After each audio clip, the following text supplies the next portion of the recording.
I will call the Plan Commission meeting of July 28th, 2026 to order. Roll call. Paul Chair, Sullivan here. Lorik here. Guzikowski here. Holdani here. Chandler here. Third item is approval of minutes from the July 14th, 2026 meeting. Seipert moves to approve the minutes of July 14th, 2026. Guzikowski will second. Roll call, beginning with Commissioner Hanna. And I. Paul Chair, Sullivan aye. Lorik, aye. Guzikowski, aye. Holdani, aye. Seipert, aye. Chandler, I. The next item is a public hearing regarding proposed project plan amendment number 4 for tax incremental district number 11, City of Oak Creek, Wisconsin. Christy? Thank you, Mr. Chair. The public hearing before you this evening is regarding our TIF district number 11, and this is amendment number 4. I will introduce Max Gagan, our Assistant City Administrator, Finance Officer. It's a long title. Max and I will be presenting the public hearings before you this evening, and he and I will kind of toggle between the slides. Max obviously will focus on the financial part of the TIF amendments, and I'll focus on just some of the basics of each TIF district. So we do have 3 public hearings before you this evening. The first, the city has currently 8 active TID districts, and we will be discussing the first public hearing TID number 11, second public hearing TID number 12, and the third public hearing will be TID number 15. And this is where they are located. 11 is Drexel Town Square. We're currently sitting in that current TIF district.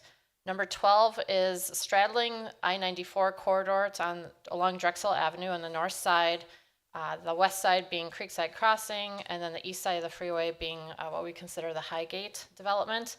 And then TID number 15 is just on the north side of Drexel Town Square, across from us here. So TID number 11, of course, as I just mentioned, this is the boundary that you see before you highlighted in green. It encompasses Drexel Town Square. And this particular TID amendment number 4 is not a boundary amendment, but we're focusing on a various number of amendment differences, such as eligible expenses, a budget amendment, that sort of thing. So I am going to transfer it over to Max for this particular slide. He'll just give you a lowdown of where this TID currently stands, and then we'll continue the presentation. All right, thanks, Christy. Max Gagan, Deputy City Administrator and Finance Officer. So this slide is just showing a snapshot of our TID number 11, which is Drexel Town Square. You can see it was created in 2012. It has a mandatory termination date in 2032. And it has generated increment of about 230 million in value, which is pretty significant. It's the largest district that we have in Oak Creek. It is very strong, very healthy financial position, has a fund balance of about $2.5 million at the end of 2025. It does have outstanding debt of about $30 million. So if you recall what this area used to be and what it is today, it took significant public investment to get there. So a lot of investment and working with our partners at Wispark in order to develop this area. So that's why it has pretty significant outstanding debt, but it generates significant revenue as well because of the development that has occurred here. There are about 9 acres remaining to be developed, and we have active development agreements with 9 different partners. Okay, so as I mentioned, this is amendment number 4. The first amendment was in 2014. It was a boundary amendment. And then actually that was in the beginning of 2014. At the end of 2014, there was another amendment, another boundary amendment, and some road construction added to the eligible expenses. The third amendment was in 2017. It increased the project costs and provided developer incentives and public parking improvements. And the amendment before you is proposed is a budget amendment and revised cost categories. We're adding land acquisition as an eligible expense, infrastructure improvements, more developer incentives, some potential park improvements, and public amenity enhancements, and then, of course, just basic administrative costs. So the amendment is to update the authorized project costs to reflect the current needs, current development priorities, and implementation needs. The categories were mentioned on that previous slide, and then the TID, the actual project plan, identifies an increased authorized project cost of approximately $12 million. And so I'm going to head that transition over to Max again, who will kind of go into the details of that financial adjustment that is being requested. So this slide is showing TID number 11's current budget. So that first column is the current project plan budget, in total about $48.5 million. And you can see where our actual and projected expenditures are trending. So when I say actual and projected, when I mean actual, these are things that have already occurred in the past or commitments that this Common Council has made with developers for future payments. And you can see that is trending towards about $58 million. So that is where there is a gap.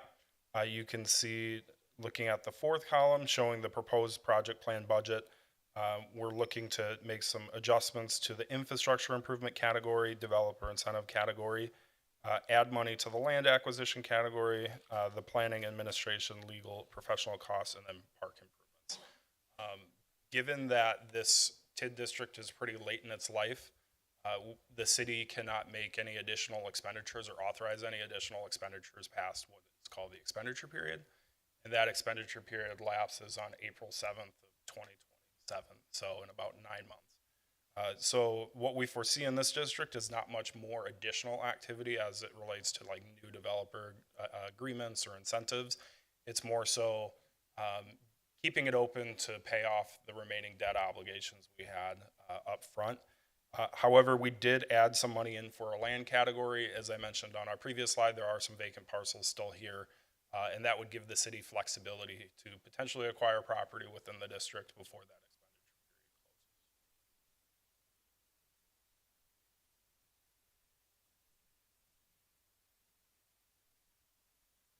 period closes. So what we do with the budget amendment is we also put together what's called a cash flow analysis, so a long-range financial plan of the tax increment district, where it is today, and where we foresee it being when it closes in 2032. So you'll see in the first column is the actual of 2025. Very strong, generates about $5 million in revenue each year, and we had $4.6 million in expenditures. So net income of about $330,000. You can see that fund balance at about $2.5 million. And then you can see that the amount of revenue stays pretty consistent at about 5 to 5.5 million for most of the district. We did plug in a capital expenditure of 2.6 million for 2026. And again, that would be only if there was a potential to acquire property in that next 9-month period. But otherwise, you can see that bottom column that's in, or bottom row in green, the fund balance, that's kind of like the savings account of the TID district. And you can see it's positive throughout. And when the district's projected to close, there would be about $1.2 million left. And that amount would then be returned to the overlying taxing jurisdictions. So with that, I'm happy to answer any questions you may have on the financial components of the TID amendment. Okay, well, with that, this is a public hearing, so I'll make 3 calls for public comment on item number 4, which is TID number 11. So first call. If you would like to make comments, please approach the podium, give your name and address. Second call. Third and final call for item number 4. Seeing none, we will move to item 5, which is consideration of the resolution. Resolution to adopt project plan amendment number 4 for tax incremental district number 11, city of Oak Creek, Wisconsin. Do you have any additional comments? Yeah, I'll just state the resolution has a concluding paragraph. And in that resolution, it states that the Plan Commission determined that the project plan amendment as proposed is in conformity with the city's comprehensive plan. The district boundaries are not changing. It's in the best interest of the city in order to foster economic development and mixed-use development, and would further would not otherwise occur without tax increment financing in that part of the city. So by an adoption of the resolution this evening, that is the statement that the Plan Commission is making. Now, for each of these, the next steps would be resolutions before the Common Council at their August 18th meeting, and then one final meeting through the Joint Review Board, which is the taxing jurisdictions, a representative from MATC, from Milwaukee County, from the school district, from the city, and then a public member with the city of Oak Creek, and they would also adopt a resolution, and that meeting is scheduled for August 25th. So that's the timeline for the conclusion of this approval process for all three amendments. Okay, we will turn it over to the commission then, starting down with Christine. Any questions or comments? No questions or comments. Thank you. No questions. Matt? None. Chris? None. Don? No questions. Fred? No questions at this time. Chauncey? I do have a question, and it's actually about all three of them. And maybe I missed this somewhere. I just wanted to know feedback from the attorney, because I know we had a section in there. Yes, there is a section. The city attorney usually provides that document before the Common Council meeting. And that is, yeah, we've had discussions, and that's anticipated to be provided in the next few weeks here. Thank you. You're welcome. And then I have no concerns. I do have just one point of clarification. The fund balance that you went over and discussed, am I correct that if there remains a fund balance by the end of the district, that gets dispersed to all the taxing jurisdictions? So that's not, if that doesn't get spent within the city, it will be dispersed to all the taxing jurisdictions.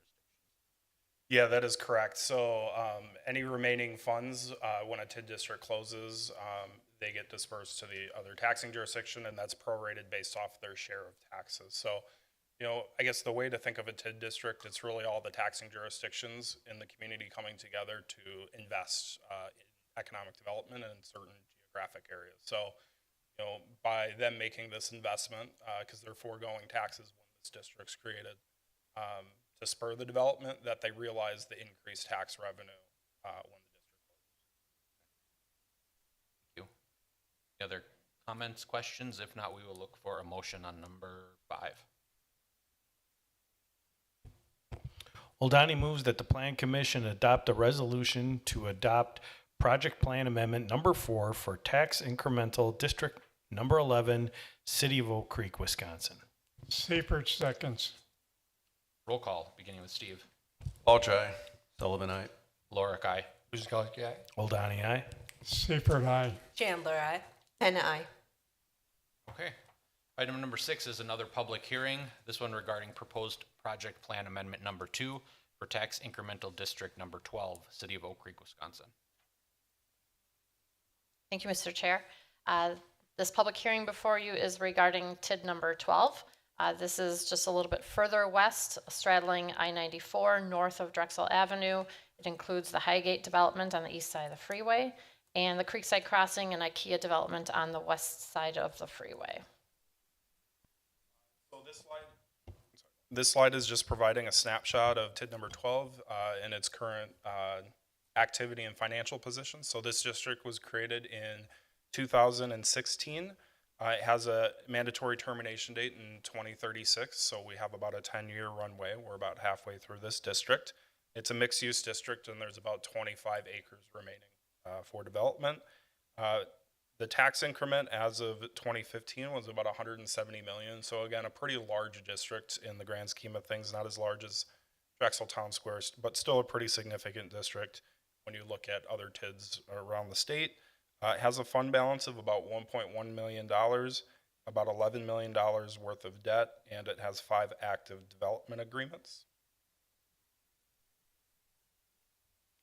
This proposal has seen one amendment so far in 2019, and it was a boundary amendment. This TIF was created, originally just included the IKEA parcel. And then we did a pretty large boundary amendment in 2019. The amendment before you this evening does not touch the boundary. We're doing a budget amendment and again, revised cost categories, land acquisition, infrastructure improvements, and developer incentives and park improvements, quite similar to TID 11. So we are updating the authorized project costs to reflect actual and expected development priorities. The expendable will expand the eligible project costs, as were mentioned to you, and it increases the authorized project costs by 31 million. Um, the economic developments world has changed over time. We're not saying that this is going to be $31 million of development incentives at all. Max will go into details, but I think that's, we've seen a little bit of challenge of development in front of IKEA at this particular location. And some of the adjustments might be able to help spur development on that piece of land. So I'll hand this over to Max, who will go into more details with the finances. Yeah, thanks, Christy. So again, this slide is showing TID number 12's current budget, kind of actual and projected expenditures, and what is the proposed budget. So the current project plan budget is about $29 million, and you can see how that's broken out by categories: infrastructure, developer incentives, and then planning, administration, legal, and professional costs. Of note is that when this district budget was originally put together, it was just the west side of the interstate, and it was just IKEA. So the budget wasn't adjusted when the boundary was expanded. So, what we're seeing here is that the original project plan did not contemplate this level of development, and the budget really needs to catch up. So, because the boundary was expanded, and there were either incentives that were provided on the east side of the interstate, those are now reflected in those actual and projected costs. But, one of the challenges is because we have a 10-year runway left on this district, we also have to try and, plan as to what we foresee the next 10 years of expenditures are. So, what the project plan, the amended project plan budget includes is land or funding to potentially acquire land within the district. At the last meeting, the Common Council did enter in a purchase and sale agreement to purchase the property in front of IKEA. So this amendment would facilitate that, as well as what types of infrastructure improvements or incentives may be needed in that area in order to spur economic development. You can see actual and projected expenditures of about $53 million. And again, this is if everything were to occur as we believe. But at the same time, we recognize that it's not gonna go as orderly as we think. Development and the local economic development landscape change pretty frequently, but this is our best estimate at this time. We do have the proposed project plan budget in that fourth column, and that would be about $60 million. And it's broken out by those categories. Infrastructure improvement about $19 million, $30 million for developer incentives, $8 million for property acquisition, $1 million for planning, administration, legal, professional costs, and $1 million for park improvements. So the next slide just shows, again, the long-range cash flow. So the cash flow analysis for this district. You can see in the first column is 2025. Revenues currently about $3.4 million and expenditures at $2.8 million. So seeing really strong net income here in this district, about $500,000 for last fiscal year, which led to that fund balance of $1.1 million. You can see 26 through 30, again, some pretty strong financial results. You will see us spending down the fund balance towards the latter part of 29 and 2030. And really what the forecast includes is having to purchase the property in front of IKEA and make some infrastructure investments.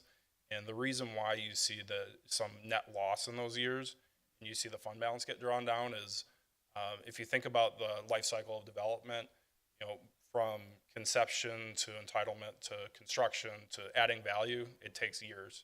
So, the city is making an upfront investment. So we have upfront costs in 2027, 2028. We won't realize that additional tax revenue likely until 2029, 2030. So, and on the next slide is just showing the last 6 years of the district, 7 years of the district. So you can see through 2037. And you can see that as that development would occur and the additional tax revenue, so you can see Revenues are now closer to $4 million, trending towards about $4.8 million towards the latter end when the district would close. And you can see where those expenditures are as well. So we'd be taking on additional debt service primarily, as well as potentially some costs for incentives. But overall, our projections are rather conservative. We estimate only 2% market appreciation, which is pretty low. Usually, last probably 3 years, it's been between 6 to 13%. So, again, pretty conservative projections, but we still believe the district would close with at least $2.6 million when it terminated in 2037.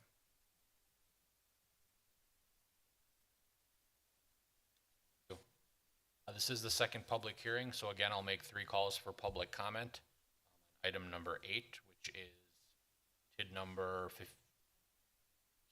item number 6, which is TID number 12. So first call. Second call. Third and final call. Seeing none, we will close the public hearing and move on to consideration of the resolution, which is a resolution to adopt project plan number 2 for tax incremental district number 12, City of Oak Creek, Wisconsin. Yes, I'll just state that concluding paragraph in this particular resolution states that the Plan Commission determined that the project plan amendment as proposed is in conformity with the city's comprehensive plan. The district boundaries are not changing, and it is in the best interest of the city in order to foster economic development and mixed-use development, and further would not otherwise occur without tax increment financing in this part of the city. We'll go to the commission, starting on my right with Chauncey. No questions, thank you. Fred? No questions. Don? Yeah, I have a question. Chrissy, can you go back to the slide with the history of amendments?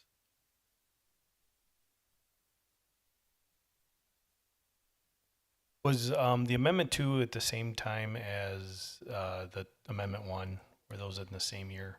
Oh, Amendment 2 is what you're reviewing Oh, tonight. this is Amendment 2. Yes, correct. So, yeah, I thought you said in 2019 there was a boundary amendment, but Right. no project cost amendment. Yes. Is So- normally, do you do that where you have increasing the boundary without a budget increase? I don't know that there's a normality of budget correlation with boundary amendments, but obviously a lot has changed over the last 7 years, and as Max had mentioned, the budget amendment perhaps should have occurred earlier, and we're catching up today. Okay, I was just curious. Yes. I don't have any other questions. Chris? I don't have any questions. Thank you. None. No questions. Actually, I do have a question. So, Christy, you have mentioned that the city is planning to purchase some land of IKEA, right? In front of IKEA. In front of IKEA. Yeah, on the south side of IKEA. Here, I can go to the map for you. So there's about 19 acres, this particular parcel here that's undeveloped. About 9 of those 18 acres is developable. You can see from the aerial photo that there's a pond and there's wetlands there. The Common Council did authorize staff to proceed with a purchase and sale agreement. Northwestern Mutual currently owns that land. Northwestern Mutual owned all of this land. As you're very well aware, they just sold 115 acres to the Prairie. They sold land to Costco. They are leaving their office buildings on Franklin. So they are pretty much divested from this area of Franklin and Oak Creek. And so they did express an interest to sell this land to the city of Oak Creek. And it's advantageous that the city would own it so that we can control the end user. We don't want to be the holder of land long term. It is beneficial, obviously, to get some economic development at this particular site and increase tax revenue. And that is the future plan here, is to solicit, advertise, and hopefully get a really nice user in the 9 acres that is usable there. Yeah, because when Max was showing like the revenue all the way up to 20, I think 30, it was showing pretty low and even like in the negative. So hopefully this new land acquisition would kind of offset and maybe increase a little bit the revenue by that time. It's just very crucial. Is IKEA's having like a negative impact there or what's? No, that's just a long term, as Max had explained, that you have the investment of purchasing the land in 2026, 2027. And this is in anticipation of no develop, or is there some development anticipated? On that Yeah, parcel? so again, when we're looking at long-term cash flows and the budgets, we try and be as conservative as possible. So for example, we're projecting to purchase the property in 2026, and we have to issue debt to do so. So we're going to be making principal and interest payments on that, but there's not going to be value generated. When we put together the cash flow analysis and the budget, there was an assumption of about $16 million worth of value on that, but I can tell you that's pretty low. Again, we're trying to be as conservative as possible so that we can return and show great results for the community. For example, the property that is the multifamily apartments that are just west of there, they're worth about $30 million. So we anticipate it's going to be worth a lot more than $16 million, whatever goes on that parcel. But again, we want to be as conservative as possible so that when we're towards the end of the district and say the development activity, maybe it didn't go as fast as we anticipated, that we would still be in a good financial position. Another contributing factor is that there is financial assistance being provided to the Prairie. They're not in this in the TIF district, but there was always in the original TID plan an anticipated development incentive to provide an extension of IKEA Way to go west through what is now the Prairie and connect to 27th Street. So that is also a contributing factor to some upfront costs here in the near future. Okay, thank you. And I have no additional questions. If there's no other comments or questions, we'll look for a motion on that item. Seifert moves that the Plan Commission adopt a resolution to adopt Project Plan Amendment Number 2 for Tax Incremental District Number 12, City of Oak Creek, Wisconsin. Ouch, second. Roll call, beginning with Steve. Vouch, aye. Sullivan, aye. Lorick, aye. Guzekowski, aye. Oldani, aye. Seifert, aye. Chandler, aye. Anna, aye. Okay, that brings us to the third public hearing. This one will be a public hearing regarding proposed plan project and territory subtraction and addition, amendment number 1 for tax incremental district number 15, City of Oak Creek, Wisconsin. Christy. Thank you, Mr. Chair. This particular item is regarding TID number 15, which is on the north side of Drexel Avenue across from Drexel Town Square.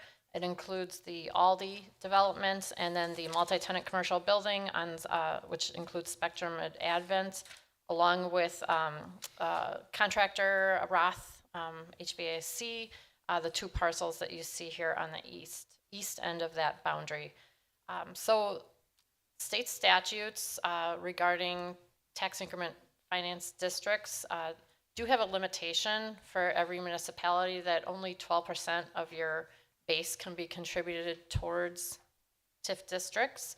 And the City of Oak Creek has exceeded that with the creation of the Amazon TIF district years ago. So that is why the Plan Commission, the city, the community hasn't seen any new TIF districts in recent times because we're capped, as the state calls it. And when you're capped like that, you are not able to do boundary amendments. You're not able to add land because you're then increasing your 12%, 13, 14, and so forth. So we reached out to our consulting, our firm, our Baird, our TIF consultants, and creatively came up with a boundary amendment opportunity with this particular district where you can subtract land and then you can add land as long as you're not exceeding that base that it's at today. So what you're seeing here, I got ahead of myself here. I'll move this over to Max. He'll just give you a snapshot of where this TIF district lies today, and then I'll get more into the boundary amendment. Yeah, so TID number 15 is a very small district. It was created in 2018. It has a mandatory termination date in 2046, so it has a really long runway, 27-year district because it is a blighted district. All the parcels do have properties on them. The east or the western parcels were redeveloped. That's where the Aldi multi-tenant commercial building is. You can see it increments about $7 million, so pretty small relative to the other two districts we discussed tonight. Very small fund balance of about $100,000. It has no debt, and it has one active developer agreement. And again, that is related to that Aldi development, and that will be paid off in 2027. So, as Christy mentioned, we do have constraints on being able to create new TID districts. So we're trying to figure out how can we get creative, keep this TID district open, and potentially add additional parcels and try and incentivize some additional development on the north side of Drexel. So what's proposed with this particular amendment is to remove the two parcels that are identified in a teal boundary there, which removes quite a bit of the base, and then add the parcels that are highlighted in yellow. You can see it looks like we're kind of skipping this with a TID boundary. You have to be contiguous. You can't be skipping parcels. But it was determined by the state that this is a waterway, so it's not technically, they don't consider it a parcel, so you can kind of jump over it, if you will. The goal of this, the goal of this boundary amendment was to include the water and sewer utility building, which is owned by the city, of course. And in order to get over there, we had to add the Little League fields, add this particular parcel, which is privately owned, and then we could add the water and sewer utility building. So the Little League fields owned by the city and the water utility building owned by the city, so they have a zero base. They're not assessed, right? They're tax exempt properties because they're owned by the city. So that it was a great opportunity to add those parcels because we're not adding a taxable base. So the only taxable base that we're adding is this particular parcel here. And the intention is that, perhaps the city's doing some sort of, the city's doing an analysis of with its building and inventory, is that building being utilized to its highest and best use? You have a very active Drexel Avenue commercial corridor here, and then you have a tax exempt building sitting right in the middle of it. So, if perhaps in the future that building could be better utilized with being privately owned and we would be able to get some tax space, this would be a great opportunity to be able to say to a developer, this is within a tax increment finance district. Perhaps there could be some sort of incentive to get that building developed in a higher and better use. Again, conceptual, hypothetical. No one is planning to leave that building today and list it for sale, but we're planning for the future, and that's what this TIF boundary amendment is indicating. So this is your final boundary amendment. The only permissible territory amendment when a municipality exceeds that 12% threshold by doing a net subtraction, net change to the base value being negative. So again, we're expanding the eligible project cost to include infrastructure improvements, developer incentives, possibly park improvements. This also gives the opportunity of maybe the Little League fields seeing some sort of financial, or excuse me, some sort of improvement again in the near future. This increases the authorized project costs by about $4.8 million. I will turn the finance portion over to Max. Yeah, so what this slide shows is TID number 15 is long-term cash flow. These are really 2025 actual and then looking out the next 5 years thereafter. You can see in 2025, very small district, only about $130,000 in revenue, $100,000 in expenses. So net positive, a fund balance of about $100,000. And then you can see kind of going along that we wouldn't anticipate too much development in the next few years, but Certainly if, there's appetite for either redevelopment of that utility building, should a decision be made to consolidate with DPW, or potentially development that would occur on that parcel that abuts Howell Avenue as well. Those would add tax increment. But certainly we would only look to potentially make investments in this area if a development were to occur. There's really not investments we would be making up front, but we did include funding in the budget as well to potentially make improvements to the Little League ball field. So, one of the things the Common Council and Tourism Commission just went through is a destination marketing and tourism plan. And as part of that, one of the recommendations was to leverage some of the recreation assets we have in this community. And, there's a potential to do that should, we see some development in some of these other parcels that generates excess tax increment. We could then reinvest that into. And then I skipped over the middle years of the cash flow, where we'd be on like 5 slides. So this is really just showing the back end based off of the budgets and what we're projecting. And again, very conservative projections. We still think this district would be ending about $1.6 million worth of fund balance. So would be in a very good financial position. And again, this is a very small district. We're only talking maybe 1 or 2 additional developments in this area. Okay, thank you. Being this is a public hearing, I will again make 3 calls for public comment on TID number 15, which is item number 8. So first call. Second call. Third and final call. Seeing none, we will close the public hearing and move on to consideration of the resolution. Item 9, a resolution to adopt project plan and territory subtraction and addition amendment number 1 for tax incremental district number 15, City of Oak Creek, Wisconsin. Christy? Thank you. This resolution states that the Plan Commission determined that the project plan amendment as proposed is in conformity with the city's comprehensive plan, only includes whole parcels, is contiguous, and is in the best interests of the city in order to eliminate blight and foster development, which would not otherwise occur without tax increment financing in that part of the city. Okay. Thank you, and then we'll move over to the commission. Any questions or comments, starting with Commissioner Hanna? No question. I have one question. When you mention like the Little League field and this recreational stuff and potentially donating money or putting money into that, how soon would that happen? Or is that out 10 years, or is that 5 years, or just curiosity? Very conceptual, hypothetical. When you put it in the budget, it's a good idea to put it in the budget in case. I don't think that anyone has ever had a detailed discussion about how that could be implemented directly with the Little League fields. But that is a great potential future discussion with Park and Recreation Commission and also the Tourism Commission, the Tourism Commission, who paid for that study to take place. Okay, thank you.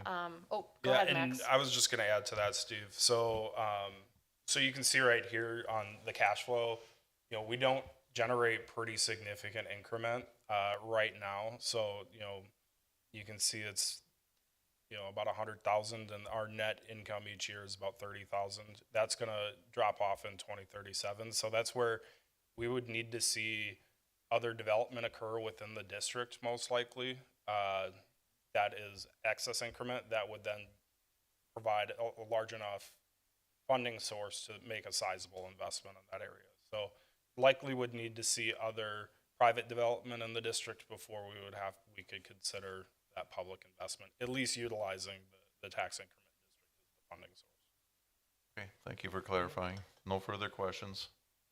Matt? I have nothing. Don? Oh yeah, I got questions. Can you go back to the map where the new district, the one with the yellow? Yep, that one.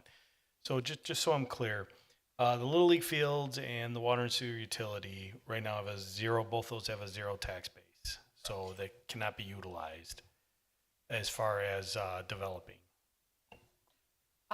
because we're capped out, right? So that doesn't really count towards future development. It's not disadvantage. It's advantageous to be able to include them because it's not increasing that base. It's not impacting the 12% cap, if you will. So when other TIDs expire, then you can, for instance, the water and sewer utility, sell it and develop it, but not, you couldn't do that in the near future. Do I have that right? So because we're capped out, right? Yes. So that, because I thought you said because they don't really count because they're at a zero tax base. So that if you sold it now and it became Okay, had a tax privately base, developed, yeah, then wouldn't we be over the cap at that point? Well, and that's where we're looking to have this amendment approved because it has zero value today. We could add it into the district. And then once it's in the district, it could potentially be sold for private development and it could still be incentivized. So Oh, at any time? yes. Okay, So all that's right. where if Gotcha. if it's not in the district, that's where we would have a challenge. Okay, I misunderstood. I Yes. thought you were able to kind of, what it looks like you're increasing the district because of the zero tax base. I think I understand now. I appreciate the explanation. That was my only question. And then the part that's the only privately sold, right, the city owns that now, behind, right here. That Yep. is still under private ownership. still under, okay, all right, thank you.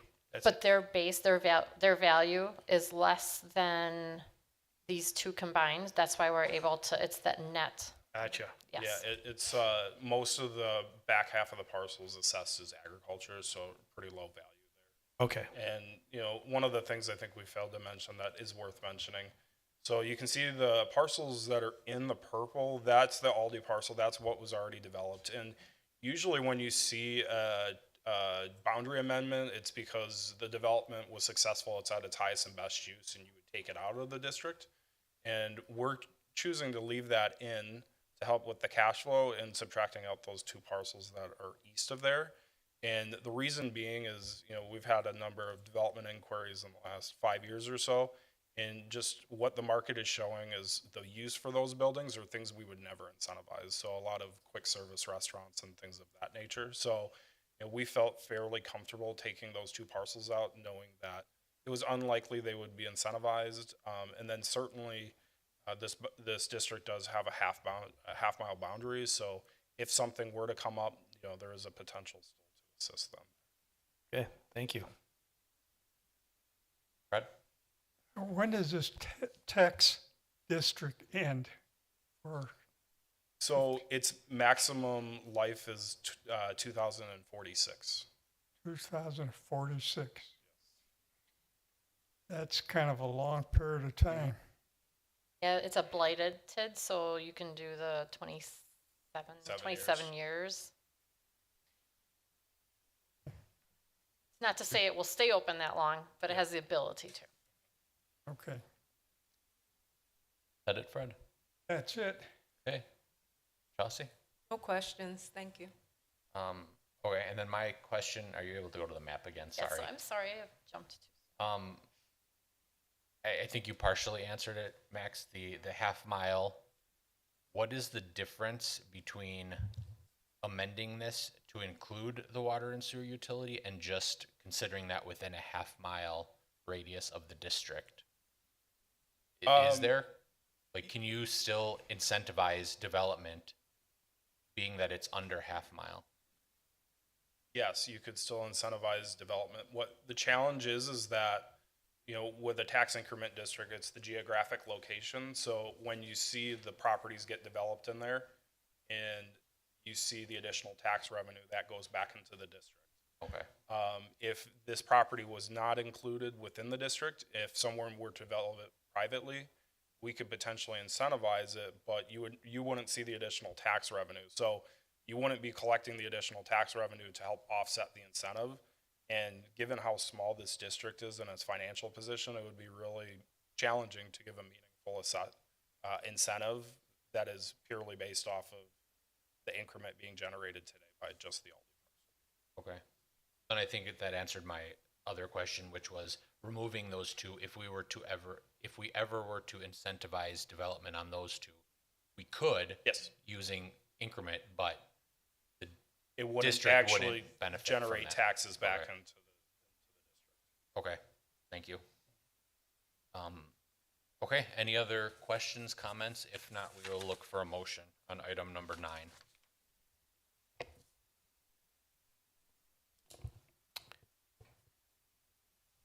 Oldani moves that the Plan Commission adopt a resolution to adopt project plan and territory subtraction and additional amendment number 1 for tax incremental district number 15, City of Oak Creek, Wisconsin. Seifert seconds. Roll call beginning with Matt. Sullivan, aye. Lorick, aye. Guzekowski, aye. Oldani, aye. Seifert, aye. Chandler, I. And I. Vouch aye. Okay, thank you. That brings us to item number 10, which is site plan and architectural review. Review site architectural and related plans for site and exterior building modifications to Colders Furniture, an existing business located at 9725 South 13th Street, submitted by Sam Winterfelt, Keller Inc., and Bill Fonte, Boston Inc. Christie? Thank you, Mr. Chair. I'm going to start off by stating that Todd's on vacation. And Todd worked very closely with the applicant and developer on this particular item. So my apologies if I'm not maybe perhaps able to answer very detailed questions, but hopefully I know Todd provided a very detailed report. So hopefully we can get those, any potential questions answered with the text in the report. But what we have before you this evening is a very nice financial investment into the Colders property on 13th Street and also faces I-94.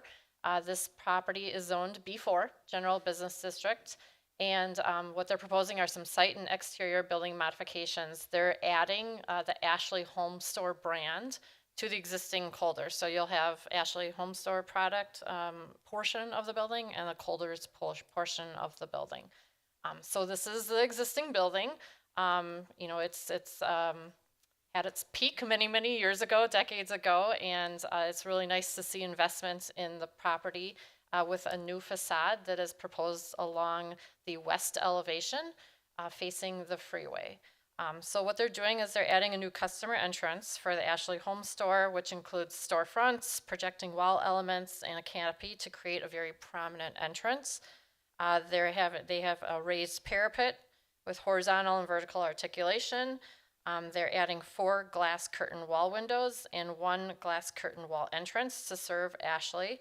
On the east elevation, which faces 13th Street, which is the next slide here, excuse me, one more.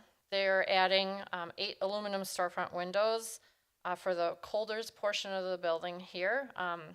You probably won't, it's not real visible because it's set back so far from the 13th Street, but it is a nice added improvement to the facade. So these improvements will introduce additional glazing to the portions of the building that have very limited transparency. They are also painting the rest of the portion of the building, the precast walls and service doors and overhead doors all white. They're painting the overhead doors on the loading docks to match the adjacent wall surfaces as well. And then this is the north elevation, which will be painted white. So as far as site improvements go, they are including a striped pedestrian walkway, which you can see here on the site plan.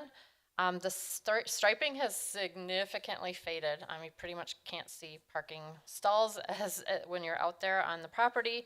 So we did ask the condition of approval that the parking lot be restriped to clearly delineate all parking stalls and to include the pedestrian walkway. I think that is included in the revised plans that you see here.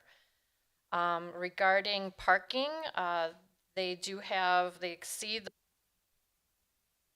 the parking requirements substantially. The code requires 156 spaces. They have 373 on site. Regarding landscaping, the applicant they did remove some trees, which was evident in the 2025 aerial photos. The code, as you're very well aware, we have the tree replacement section of the landscaping code. So they are required to replace with 8 trees. The site plan only shows 4. So one of the conditions is to increase the number of trees that are being replaced to the code required 8. They're also not meeting the building foundation area landscape requirements on the southeast portion of the foundation of the building. Staff has asked the applicant, and it is a stated condition in the report, that they meet the code for foundation planting. Also, the code does require that all loading docks be screened with landscaping. And there are some limitations to that. This building was obviously built many decades ago prior to our current code. But the applicant is able to do the screening here along the I-94 corridor, so you won't be able to see the loading docks from I-94. It's a nice screening that is presented here on the plan. However, there's limitation on the east side of the property. This vacant parcel that you see here, it's just grass, is not owned by the applicant. It's a completely separate, privately owned parcel. So they can't plant trees there. And there's loading docks obviously along 13th Street. So what staff has asked and is listed as a condition to make up for that in lieu of the limitation, the site limitation, to add some more landscaping in the sea of parking.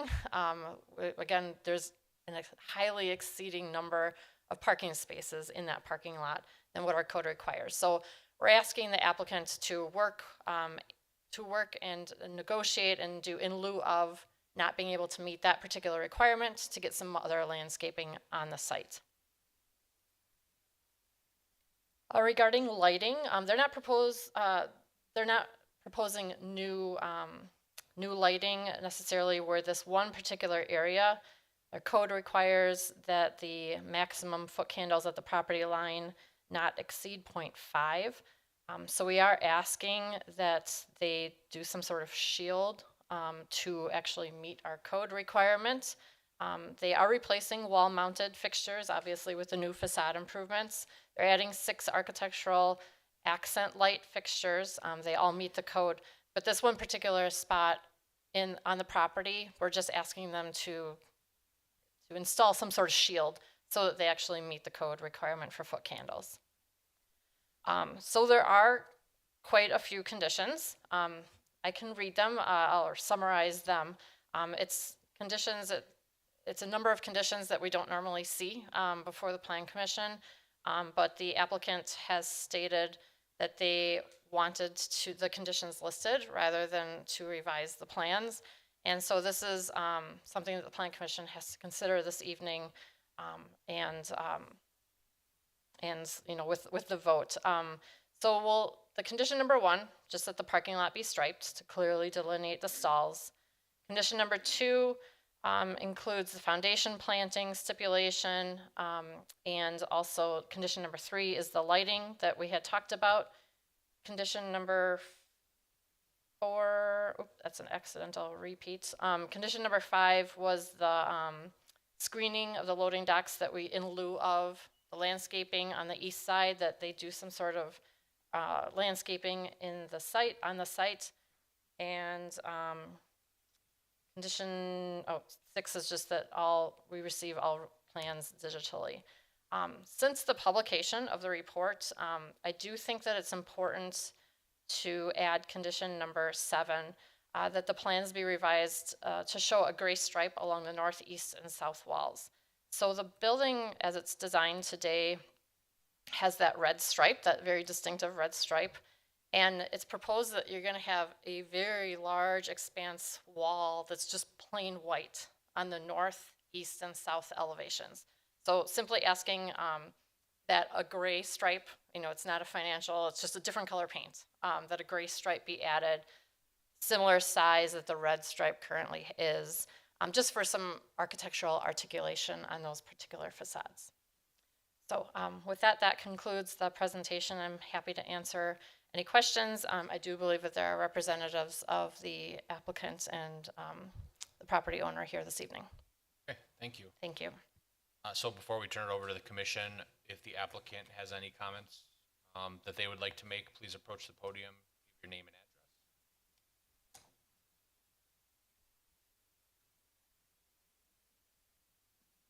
Name is Sam Winterfelt with Keller Incorporated, N216 State Road 55, Kaukauna, Wisconsin. Appreciate you guys all taking your time to review this project. I think all of us are united in our goal to make the community awesome. I think this project accomplishes that. There's been an absolute ton of communication with Todd and his team to get to where we are today. Great communication, very helpful. A lot of compromise that's gone into that to get to the plan that we see today. Excited to show up, receive the agenda for today and see that staff is recommending approval. That's awesome. Would like an opportunity to talk through the conditions that we were aware of prior to the meeting. I brought along a document. Would it be all right if I handed that out as we go through those conditions?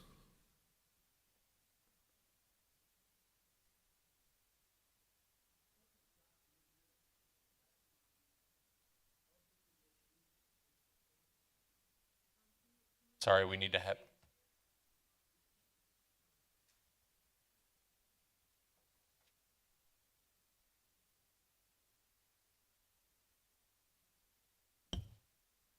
Thank you.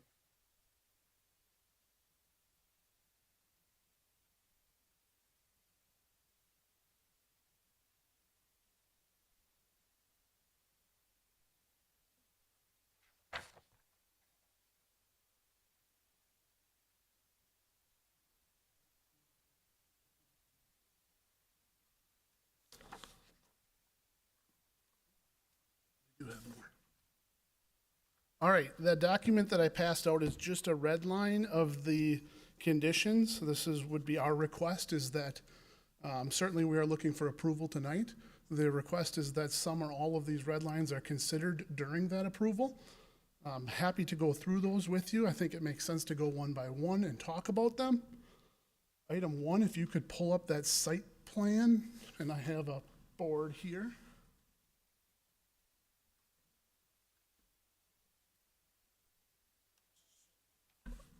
This one? Yeah, that'll be a good one. So I brought a board with a highlighted area in here. The highlighted area in yellow is what we are proposing, full crack filling, sealing, restriping. So this would more than accommodate the 156 required parking stalls. I believe it's west half towards 94 would not be seal coated and restriped. This would be more than sufficient to meet local ordinance. So that's condition 1. And that's the red line where I put required 156 rather than all. Item number 2 is talking about foundation landscaping. The requested change here is that the foundation landscaping would only be required for the west-facing elevation, which is across the new facade here, and then, of course, the landscape screening for the loading dock as well. Rather than all 4 sides, the way the ordinance reads is all 4 sides, 80%. Most of the sides are not seen. In fact, I've never driven around the south side of this building. So that was one condition that we're asking for a slight change. Why not? Why not do it throughout? Why not do it throughout if you do it at one side? What's the issue of doing throughout the whole site like it's requested? The Well, foundation. Yeah, I appreciate the question. It certainly comes down to a cost situation here, right? We're asking an employee-owned company to invest their employees' dollars into the project. I had mentioned earlier that we've made a lot of concessions to get here. Some of those concessions are changing brand standards. I'm certain many of you have seen Ashley Home stores driving around. So to meet the ordinances, we've already invested above and beyond what was originally proposed for the exterior facade. And the concern is that the cost just keeps snowballing forward. And you'll see, I read line number 5 as well. And I'm going to jump to that one because I think it addresses your question. we're here seeking the plan commission approval for the project, and number 5 leaves that very open. It says we're asking plan commission to approve the project, but we're giving community development the right to change anything. No, it's not. It's simply asking you to submit everything digitally. There's no open-ended condition on number 5. For review and approval by Department Yes, of Community that would Development. meet the conditions listed. There's That- no that- open-ended Open-ended. request. That condition is pretty much on every one that we approve.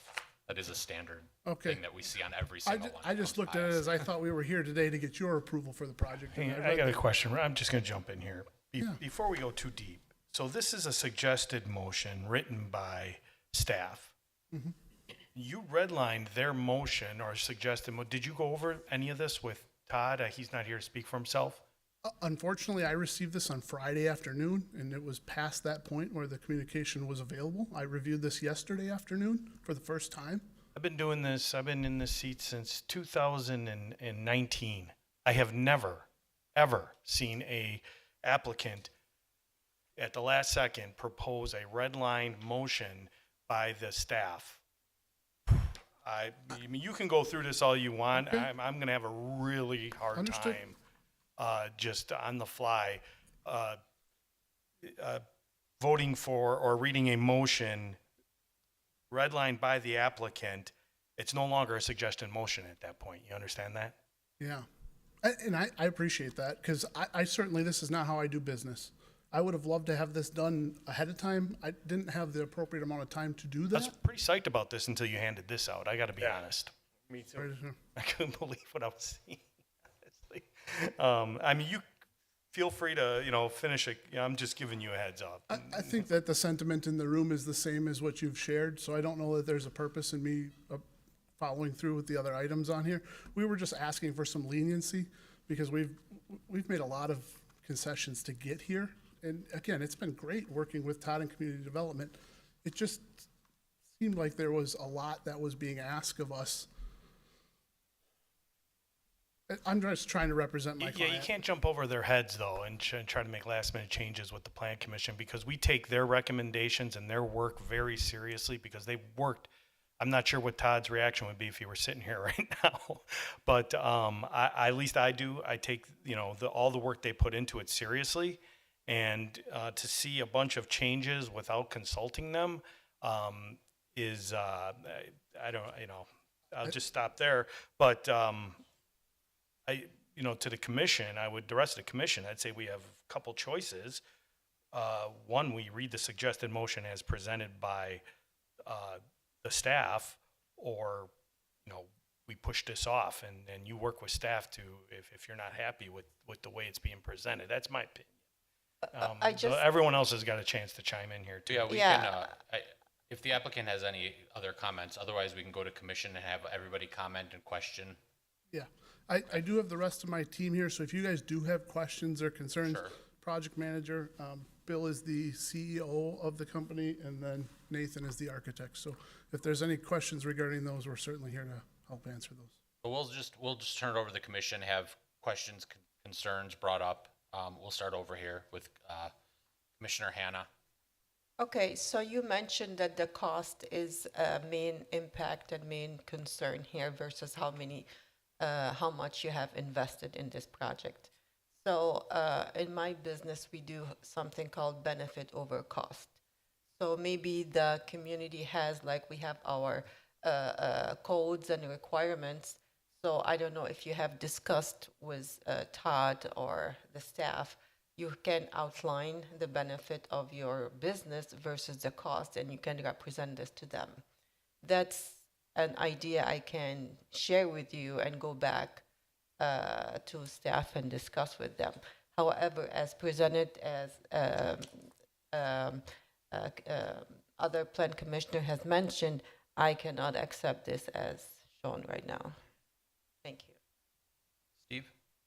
I kind of agree with the other commissioners. I think this needs to get tabled to another meeting until more discussion can happen. And one option, and I know you had mentioned this, is if you guys are comfortable approving it based on the original suggestions, I think that's an option and we can work with staff. If for some reason we come to a head and we can't overcome that, then I think that would make sense to come back here, not to, just a suggestion. In light of that, I mean, I would suggest we move on the suggested motion if they're willing to do that. Best interest to Now, come back. with that being said, conditions are conditions. If we can't come to any agreement, we have to come back, represent this again, get square one, or we hold it and try to work through those. But with that being said, our decisions as staff are non-prejudice. We take our code, put it across everybody that comes forth, we apply it evenly. If we do consider looking at some of the red marks, I want to know what the additional compromise or substitute would be to offset that. So that's what one of our requirements are within our code, is if the code does change, how is that substituted out or modified so we get some more value out of it? Not saying that it has to be financial, but some other value. That's where I would sit. Chris? Pretty much agree with everything that everyone's been talking about. I wouldn't be in favor of striking any of the stalls down to 156. I mean, it goes on. I really feel we need to, I support the recommendations from planning. I can't support this at red light immersion. None? Any more? No. Okay. Fred? I think the rest of the commission has already expressed my opinion on this subject. Okay, So thanks. I stand with the commission. Okay. Chelsea? Yes, I agree, supporting commission. Yet I do have questions, because I am intrigued, I want to know more. So, for the applicant, starting with the parking lot. So could you help us understand why to focus in once again on the 156 versus, what is the total amount of parking? Over 300. Over 300, Yeah, thank you. over the 300 parking spots. adding 373, there you stripes go. To every parking spot. Could you give us a little more information on that?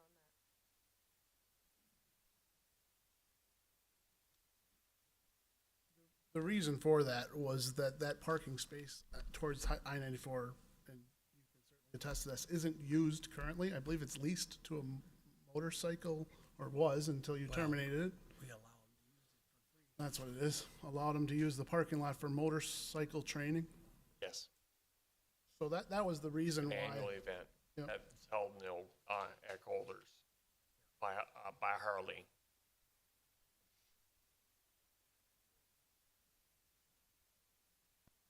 I'm Bill Fonte, CEO of the company, and I'm actually here to represent our employees. 1457 Bayshore Drive, Stevens Point, Wisconsin. So I'm here to represent our employees. They're the ones who actually own this building. And they're the ones paying the huge cost of renovating this building into what is going to be a tremendous experience for customers. And I think you're going to definitely be very, very proud of this facility.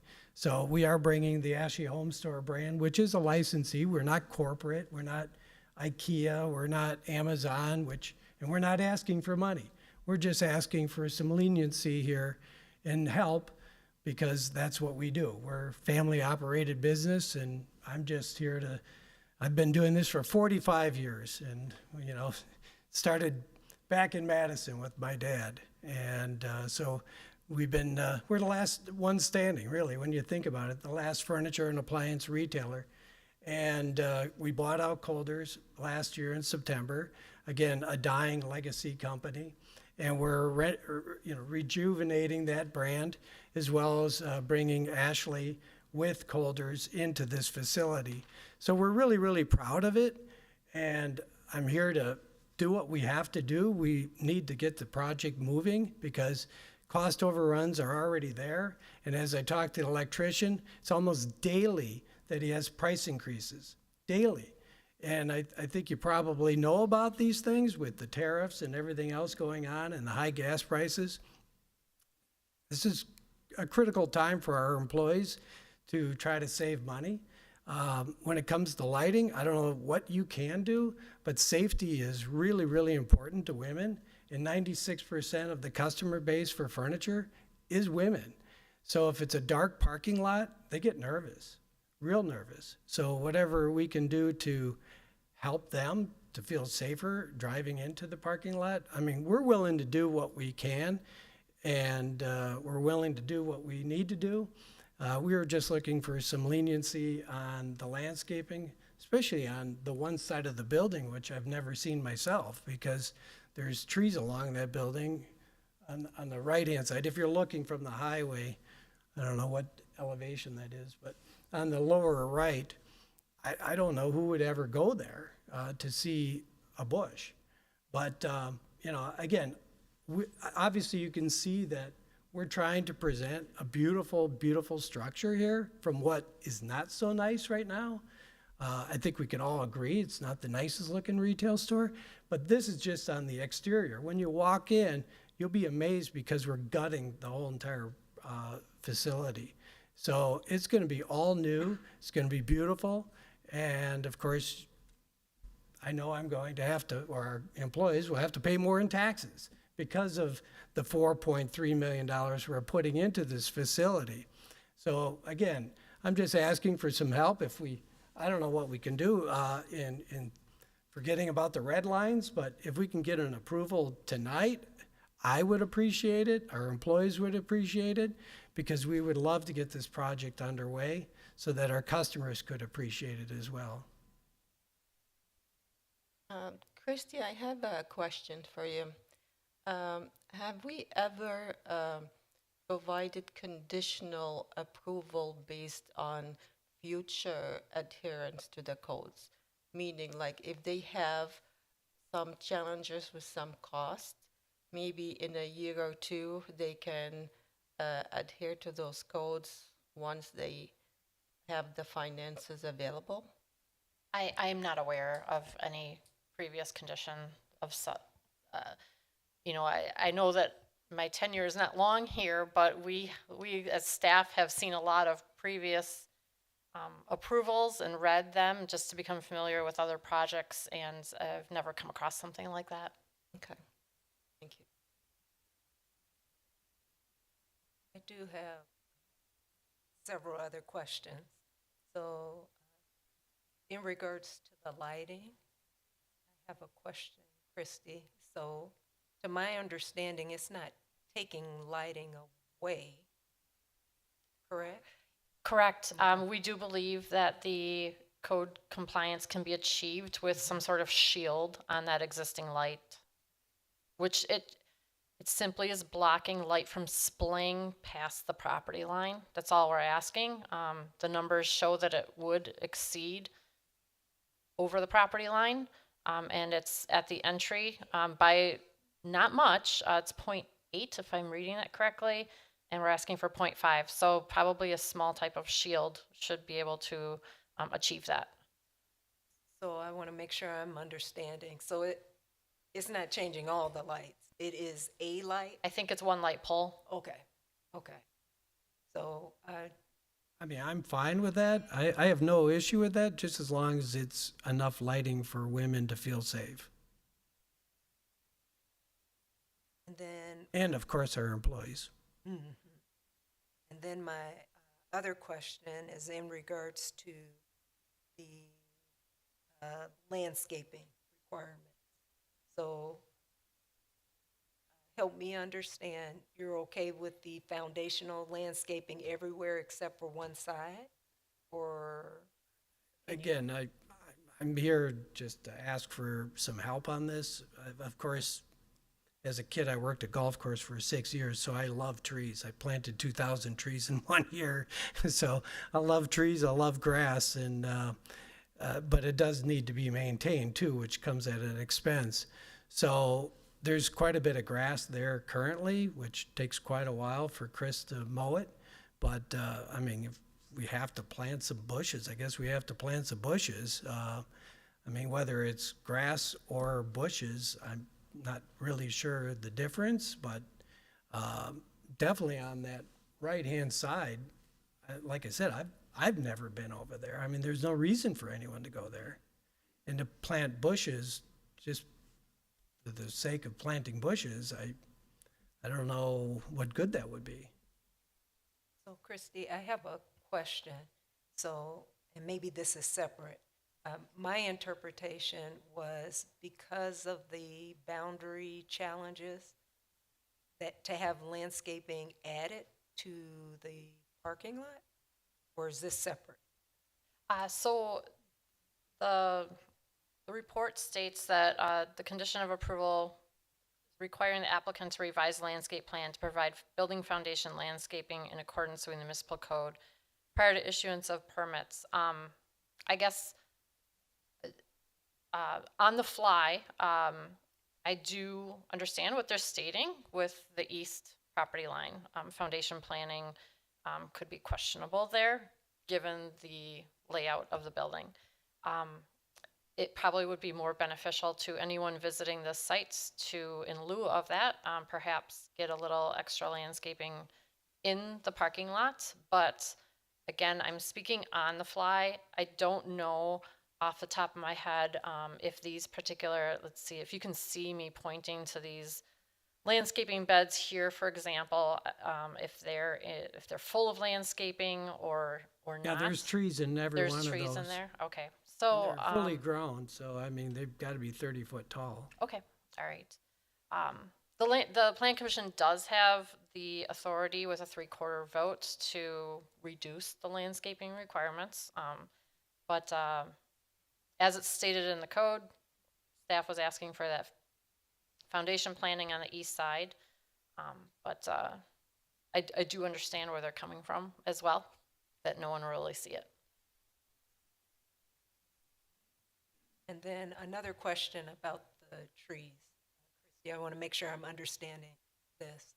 So there were 4 trees removed from the property, and the recommendation is to add 4, yet it should be 8? Yes, Okay. so we have that 2-for-1 replacement, if you can recall. So definitely, I think that is important, that, you know, they were removed without notifying the city. They had an approved landscaping plan from years ago. And we are asking, they're only proposing to replace 4 of those 8 that are required. So we would ask that 4 more be placed somewhere on the site. Can I ask a question just for future reference? Again, I'm very involved in our company and also involved in tree trimming. 2 of the trees were dead. I mean, should we notify next time when a tree dies that we need to remove it? Yeah, that we do have a very specific section of the code that states when you remove a tree that meets a certain caliper size, that you have to replace it with a 2-for-1 ratio. Even though it's dead? I mean, if you are, I'm just curious. I mean, it was dead. if you had an approved landscaping plan that shows a tree at this particular place, it dies, you know, grind the stump and put a new tree there, great. But there was no effort to replace that tree, and so Well, that's where again, we are today. All right. I'm just curious because we have stores, 21 retail stores. It's the first time I've ever heard of this. So now that I know Oak Creek is just different, you know. So if a tree dies, I've got to dig it out and plant another tree. Is that Yes, correct? that's why we have approved landscaping plans for commercial properties. Good to know. So I just wanted to get the My fault. applicant's feedback about adding those additional 4 trees. Yeah, I'll do what I have to do. We have to move this forward, and if it takes planting another 4 trees, I'll plant 4 trees. I mean, the whole idea of this is a beautiful front is not to block it. Okay, I'm not IKEA where you have this monstrous blue building with a yellow stripe on it, and a sign that's bigger than our store. You know, you can clearly see that. I don't want to hide this beautiful building either, nor should you want to hide it. It's, you know, trees grow and they grow quickly and they get full of leaves and eventually you can't see the building. And I'm just speaking, if you were one of the employees, you would want to see this beautiful building too, especially after spending $4.4 million and putting a whole new front and interior. so are there other locations where you would put it? So What's it's that? not blocking the building? You mean the trees?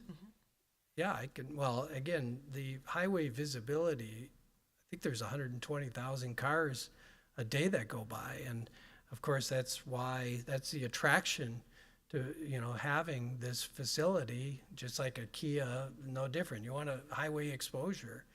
So, I mean, I'll plant the trees, no problem. I mean, I just want you to be aware, you should want to see this building too. You should be proud of it, just like our employees, and I'll be very proud of it. And then one additional question in regards to the gray stripe. So is that only on one side of the building? So staff is suggesting that it be located on the north, which you see here. The east, which faces 13th Street. That's, I think, the next slide. And then the south elevation, which you also see here. Very similar to what they have the red stripe. So a repeat, just, you know, the darker gray, just to break up that very large white wall. Thank you. Is that it? Okay. So I will give my 2 cents then.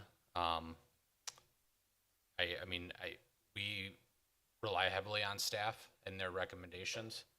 I am just one person on the commission, but I feel I could personally support the painting of just the area that you're repaving, the 156 stalls, which was your issue with the first condition. Obviously, it would look much better if the whole parking lot was done and painted freshly, but I I understand agree that- with you.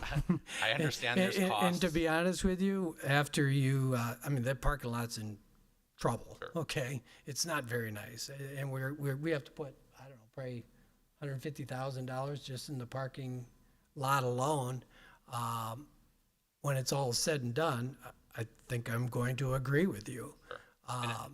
And I understand that part's not really used for customers, and you Yeah, it's, allow Harley to use that, and it's appreciated. So that one's, I personally would be willing to kind of look over and allow you just to paint with the required stalls. The next item is the landscaping, the trees. I know I'm one that always brings up the tree issues and how important they are, and we have developments that are required to plant hundreds of trees sometimes, and we really work with them, and they do try to plant as many as possible. It would be nice to see the 8 trees, hopefully not directly in front of the building to block it. I know on this, this display here, I don't know if that was staff's recommendation location to kind of use that as some of the landscaping along 13th, or were those 4 trees already there? They proposed these 4 along 13th. Oh, and then you I proposed think- along the freeway? And they proposed these, I think that this notation here, is just that they're not meeting the foundation, the very detailed foundation landscape requirements along that. I'm sorry? Does this plan have 8 trees then, the 4 on 13th and the 4 along the freeway? Am I reading that correctly? Yeah, Sam, I don't know if you can I chime in a little better than I can here, but, I think where you want those 4 trees, I think there's like a forest in front of it. So is this your plan, where the 4, is it 8 trees? I think there's 41 trees on the site that we're adding. Sure. So there's a lot more what my understanding was from staff's comments was that we can't double dip on the trees. We Right. can't use them for foundation landscaping and for Yes. replacement trees. We have to do foundation landscaping separate from the foundation trees. Right.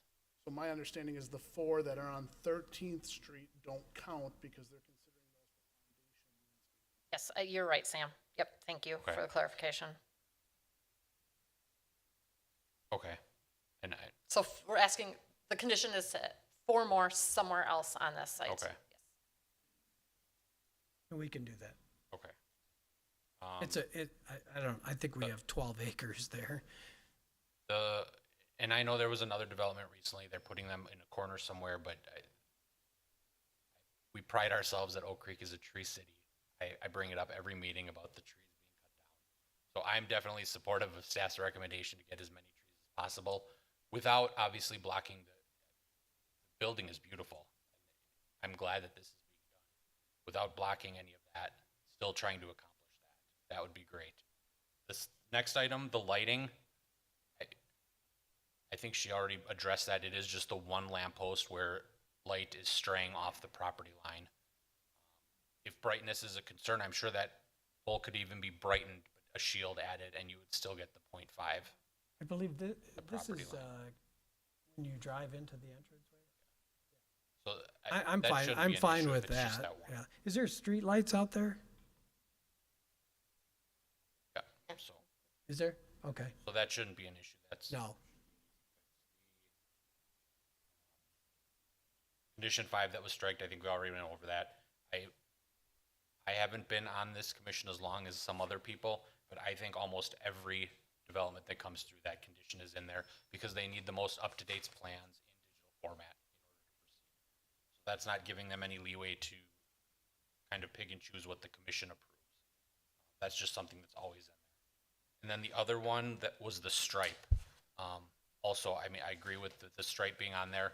The red stripe's there now.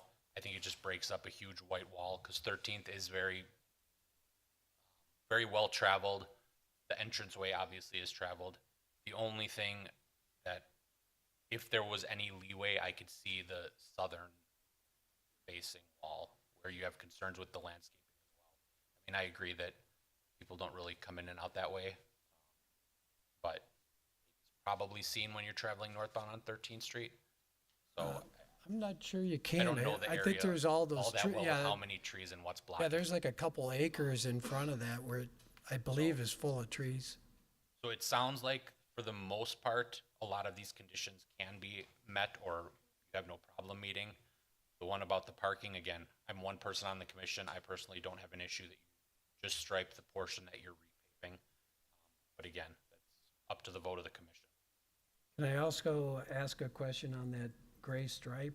Can it be up higher so it's not in the middle? Because that's really difficult for a painter to cut, Oh. especially on a 37-foot tall wall.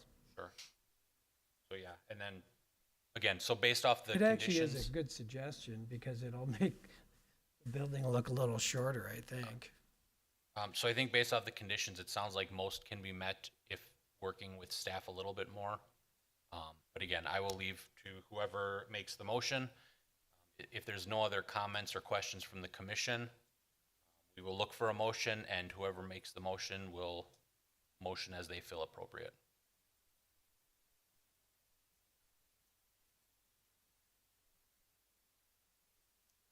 And I move that the Plan Commission approve the site architectural and related plans for the site and exterior building modifications to Calder's Furniture, an existing business located at 9725 South 13th Street with the following condition: that the parking lot be striped to clearly delineate all parking stalls.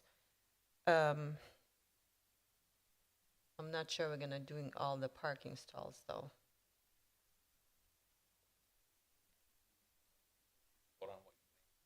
That the parking lot to be striped to clearly delineate required parking stalls per code, and the pedestrian walkway is striped in accordance with the approved site plan, that the landscape plan be revised prior to issuing of any permits to include foundation landscaping with a minimum width of 7 feet along the front and exterior yards for at least 80% of the length of the building facade, excluding area occupied by walkways and driveways. The revised landscape plan shall also include a total of 8 replacement trees as required by the city tree preservation ordinance. 3, that the lighting plan will be revised prior to issuing any permits to demonstrate that all outdoor lighting fixtures on the site are full cutoff fixtures with the light source fully shielded and directed downward. Light trespass shall not exceed 0.5 horizontal foot candle measured at the property line at the height of 4 feet above grade. 4, that the plans be revised prior of issuance of any permits to either A, provide screening for all loading docks and overhead doors along the east elevation in accordance with section 17.05.02 C3 of the municipal code, or B, if such screening is determined by the Director of Community Development to be infeasible due to the site constraints, provide additional landscaping beyond the minimum requirements of section 17.0505 of the municipal code to compensate the visual impact of the loading docks and overhead doors as approved by the Director of Community Development. 5, that all revised plans, landscaping, lighting, etc., are submitted in digital format for review and approval by the Department of Community Development prior to submitting any permit applications. 7, that Should be 6, sorry, numbers is wrong. 6, that the plans be revised prior of issuings of any permits to show a gray stripe along the northeast and south walls, the same size location as the existing red stripe to provide architectural relief. Hi, Clark, can we get a clarification, or can I get one on number 1? How many spots? Yeah, Did you- where I are we couldn't- with that? What spots or what was in the motion? I just want to clarify I what think that the way was. she read it, she replaced all with just the word required. Correct. That's- I think I like that personally. Okay, all right. And since we're clarifying, is the last one, could we omit the size and location of the red stripe? The applicant would like to make it a little bit higher. I would agree, yes. Okay. Okay. Ouch, second. Okay. Before we vote, I got a question. I was having a hard time, catching any other changes. Did you, was there any other changes okay, all right. Before I vote, I need to know what I'm voting on. Yep, my notes are that condition number 1 changed. Yep. And to keep as is conditions 2, 3, 4, and then adding number 6 here. Correct. Gotcha. We had a motion and a second, so roll. I'm sorry, yes, Christine and Steve, thank you. So motion and a second roll call. I will start. Lorick, aye. Guzekowski, aye. Oldani, aye. Seifert, aye. Chandler, aye. And I. Ouch, aye. Sullivan, aye. Okay. Passes. Okay. Okay. The next item. Thank you. Thank you. Next item, number 11, conditional use permit with conditions and restrictions. Review a request for a conditional use permit along with conditions and restrictions for an auto body automotive mechanical repair with truck and trailer parking at Midwest Fleet Maintenance, a proposed business to be located at 6925 South 6th Street, Suite 100, submitted by David Parker, Midwest Fleet Maintenance. Nick? Thank you, Mr. Chair. So this property is on 6th Street, just north of West Rawson Avenue. It's zoned M1 Manufacturing, and it's a proposed business that would occupy approximately 13,000 square feet of the 35,000 square foot building. And they're requesting a conditional use permit for outdoor storage of vehicles and for automotive and auto body or mechanical repair. So they are proposing outdoor storage of fleet vehicles, tractors and trailers, service vehicles, and employee vehicles. 46 total parking spaces. Most of that would be held in the rear of the building, which you're seeing highlighted in yellow. There would be some additional parking spaces in the front of the building, in front of the red area there. Those would be just for the employee parking area. As a part of business operations, there would also be 30 to 50 truck trips coming in and out of the business every day. And lastly, the yellow parking area, again in the rear, is not visible from any public roadways. And then the second portion of the conditional use permit request is a 6,800 square foot maintenance shop space located in the rear of Suite 100, which is the suite they would be occupying. There they'd be conducting the maintenance and repair types that you're seeing here on the screen, and for the vehicles that would be stored on site there.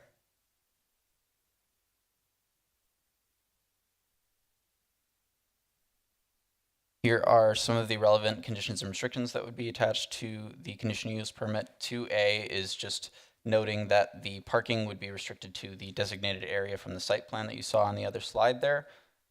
2B is just noting the maximum number of vehicles that would be allowed to be in those parking spaces, which is what they proposed. And then 2C is limiting the hours of operation to what is proposed, which is 24 hours a day, Monday through Friday. Here are the review criteria for conditional use permits for your reference. And otherwise, the applicant is here if you have questions, and the suggested motion is on the screen. Okay. Thank you. Before we turn it over to the commission, does the applicant have anything that they would like to say, or would they prefer to wait for questions? It's up to them. Wait for questions? Okay. The applicant has indicated they will wait for questions. So turn it over to the commission, starting with Commissioner Hanna. Yes, I do have a question for the applicant, yes. And then we will need your name and address for the minutes. David Parker, 4934 West Forest Hill Avenue, Franklin, Wisconsin. So all the tractors and cars are going to be stored outdoors, like outside on the As they're parking waiting lot? for repairs to be made, sure. So once they're repaired, they're going to be like picked up, so, okay. There's going to be some parking in the back of that lot area.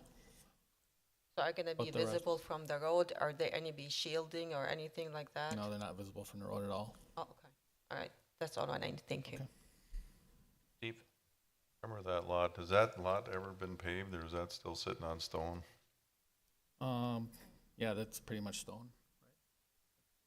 I think, We need you on the mic if you're going to make comments, sorry. it has concrete toward off the apron of the shop, and then the rest is gravel.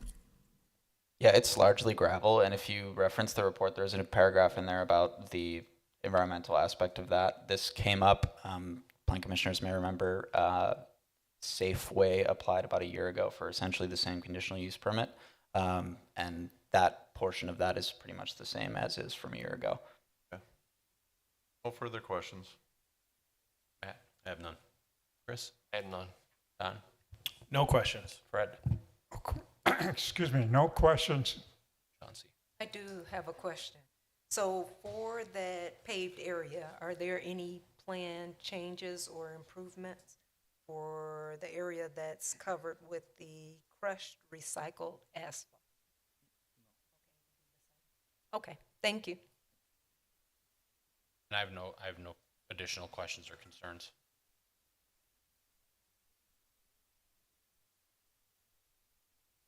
Oh, if there's nothing else, look for somebody to make a motion on this one. Couch moves that the plan commission recommends to the common council approves a conditional use permit for automotive, mechanical repair, and outdoor storage at Midwest Fleet Maintenance LLC, and proposed business to be located at 6925 South 6th Street, Suite 100, after a public hearing and subject to conditions and restrictions.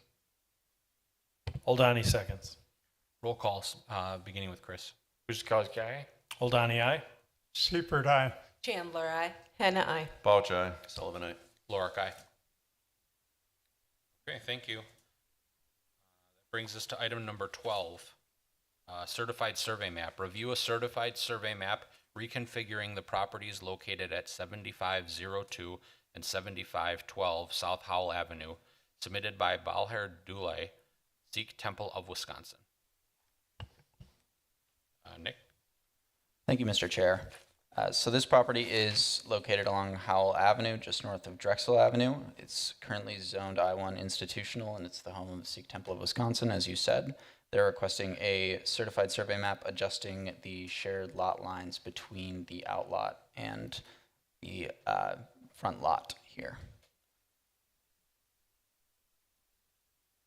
So they are proposing to move one portion of the shared lot line approximately 93.5 feet to the east, and this would create a new Lot 1 here, which would conform to the I-1 standards. It's actually increasing the rear setback to the temple itself. Currently, it's a legal nonconforming parcel because the rear setback is 23 feet, so this would be proposing increasing that to 84 feet, bringing it into conformance with the code. And it still remains under the 30% building coverage requirement and 70% lot coverage requirement. This just kind of better illustrates the change that they're making. So you can see in the existing, that diagonal yellow line, they're just proposing making that line vertical. And then the last thing to note here is that they're still abiding by the setback requirements of 15 feet from the wetland area to the east of that property line. And with that, the applicant is here if you have questions, and the suggested motion is on the screen. Okay, thank you. Before the commission has any questions, would the applicant like to make a statement, or would you prefer to wait for questions? Okay, the applicant indicated they would wait for questions. So, questions or comments from the commission? Beginning with Chauncey. No questions, thank you. Fred? No questions. Don? No questions. Chris? No question. Matt? Yep, none. No questions. No questions. Is this just for cleanup, or do you know if they're proposing a development, or? Yeah, yes, please. And then we'll just need a name and address for the minutes, please. My name is Baliar Dalai, 9461 South Pennsylvania Avenue. That's my home address in Oak Creek. This is for a future expansion.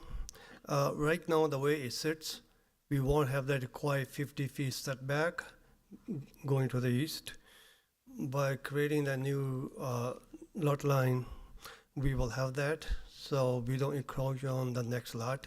So we are just trying to abide by the rules set by the city of Oak Creek. That's about it. So just initial work to expand eventually? Yes. Okay, thank you very much. Thank you. So if there's no other questions, concerns, we look for a motion on this item.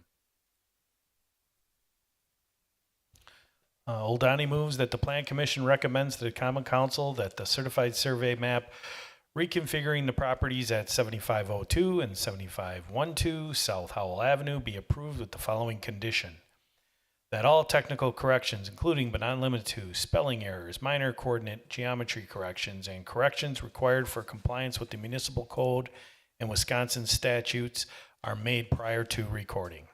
Seipert seconds. Roll call beginning with Don. Oldani, aye. Seipert, aye. Chandler, aye. And I. Bouch, aye. Sullivan, aye. Lorick, aye. Guzekowski, aye. Okay, motion passes, thank you. That brings us to our last item, discussion regarding the city's strategic action plan, SAP goal, preserve key real estate for development that yields the highest value proposition to the community. I believe this is an informational item only. There will be no action taken and no voting on this item. Is that correct? That is correct. Just a discussion item for this evening.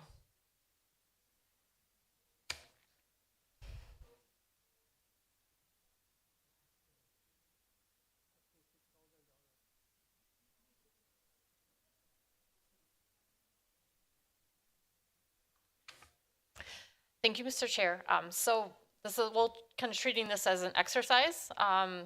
Definitely looking for some feedback from the plan commissioners.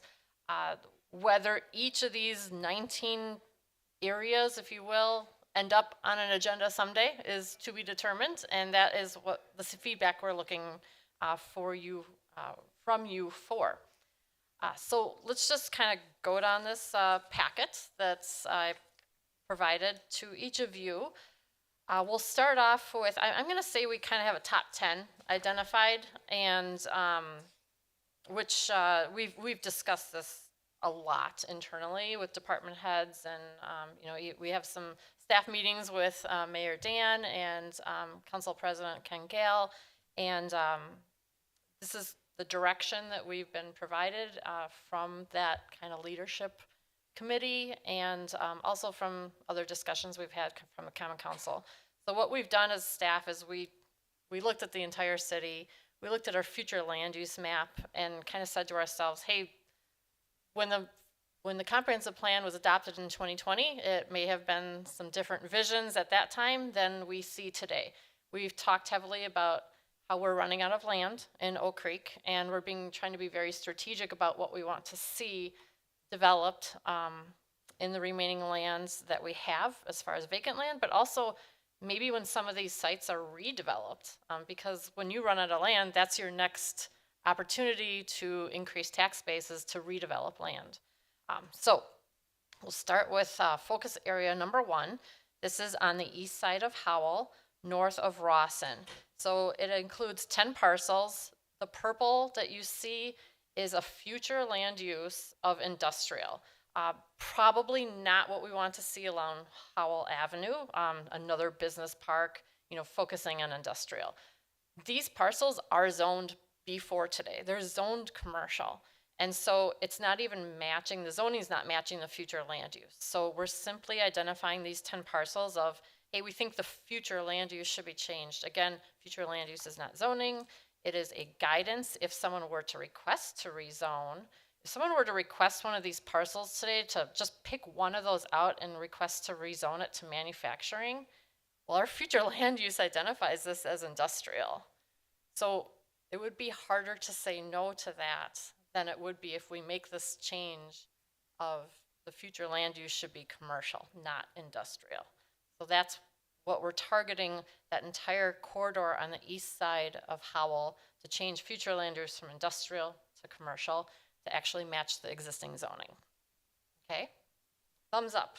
I got a thumbs up from Don. Great. Yeah, just one comment, Yeah. because you're right, rezoning them all, because you cannot leave one without the other. Exactly. Because you don't want a commercial needs And next spot to an zoning industrial. is Yes, right. yes, You don't yeah. want spot zoning. Yeah. So.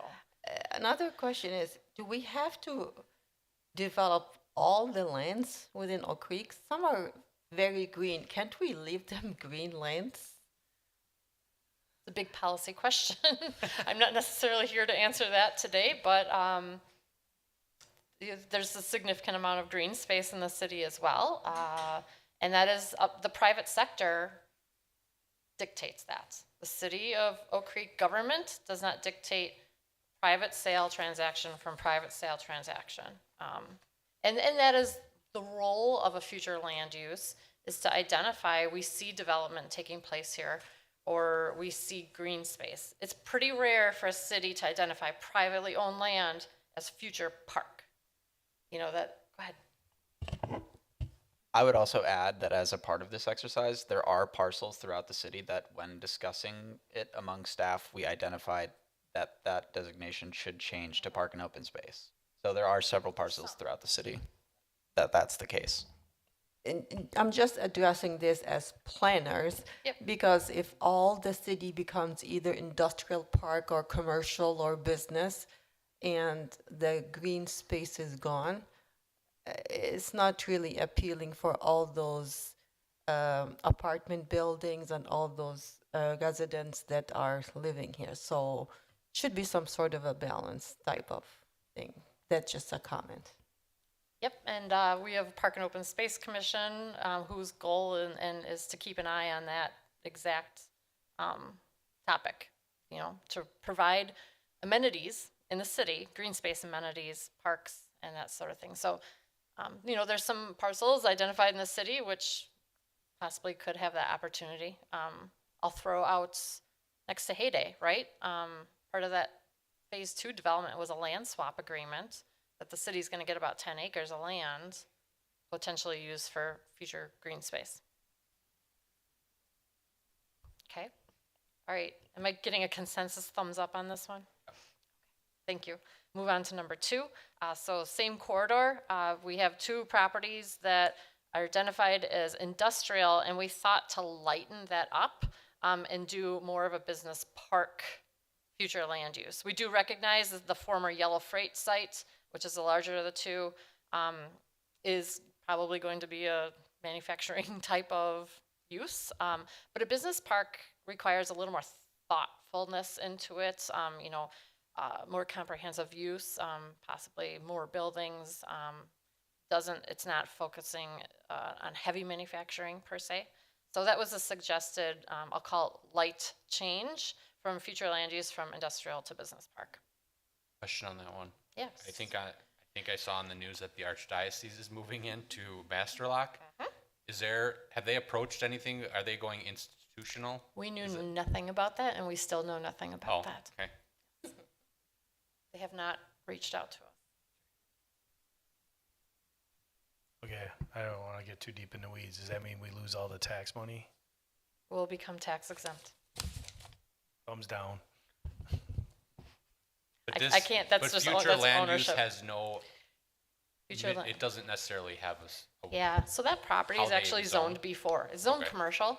And so from the article that I read, I do believe that it did say 253 or 35 employees would come to this location. So I do, I anticipate it being a commercial office type of use, but until I hear otherwise from that new owner, that's all I can assume. But if they were to rezone, we could still have future land use how we feel appropriate as business park. Yeah, absolutely. So if they were to request to rezone this, I doubt they would request to rezone it manufacturing. And today it's identified as industrial, so they would have to request an alternative future land use to match their rezone request. I don't know what that could be because I don't know what their business plan is. They have not reached out to us. To be determined, I guess.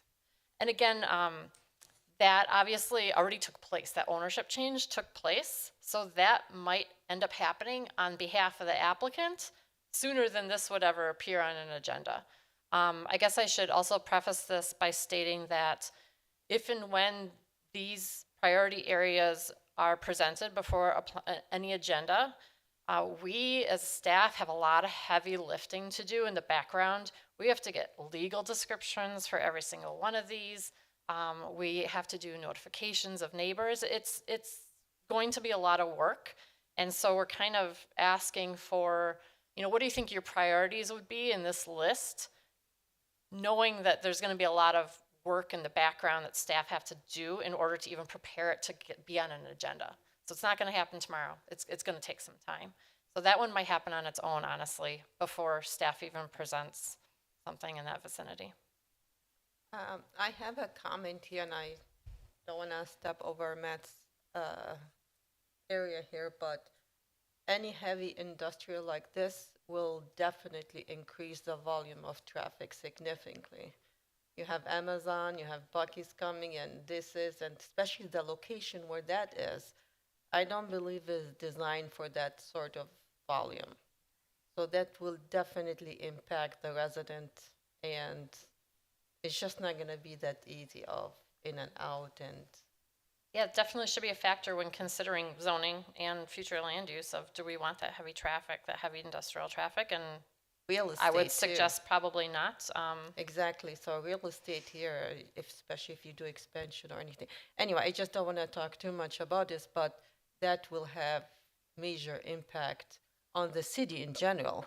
So other areas will be, everybody have to go out to eat and some people even move in to Oak Creek just to have like a shorter drive to their homes. So it's just not just, hey, going to work and come back. Especially with Amazon, there was an increase in resident occupancy. So you just have to be careful with those things. Okay, Focus area number 3 includes 8 parcels east of the St. John's development on the north side of Rawson. So again, changing the future land use from industrial to commercial. It fits the Rawson corridor. So that's the thinking on this particular one. And they're also zoned commercial, so it matches the existing zoning. Okay. Focus area number 4 is just a little bit north and on the west side of Howell. So this land is identified in the future land use of business park, and we debated this quite heavily among staff, and we foresee this is a really nice, quiet area right next to MATC. And do we want business park? Do we want industrial type of uses there? Probably not. It would be a nice opportunity for a quiet neighborhood of like maybe perhaps single family attached, something like that Heyday product where you've got your side-by-sides. There's only, you know, to the west, there's the driveway to MATC.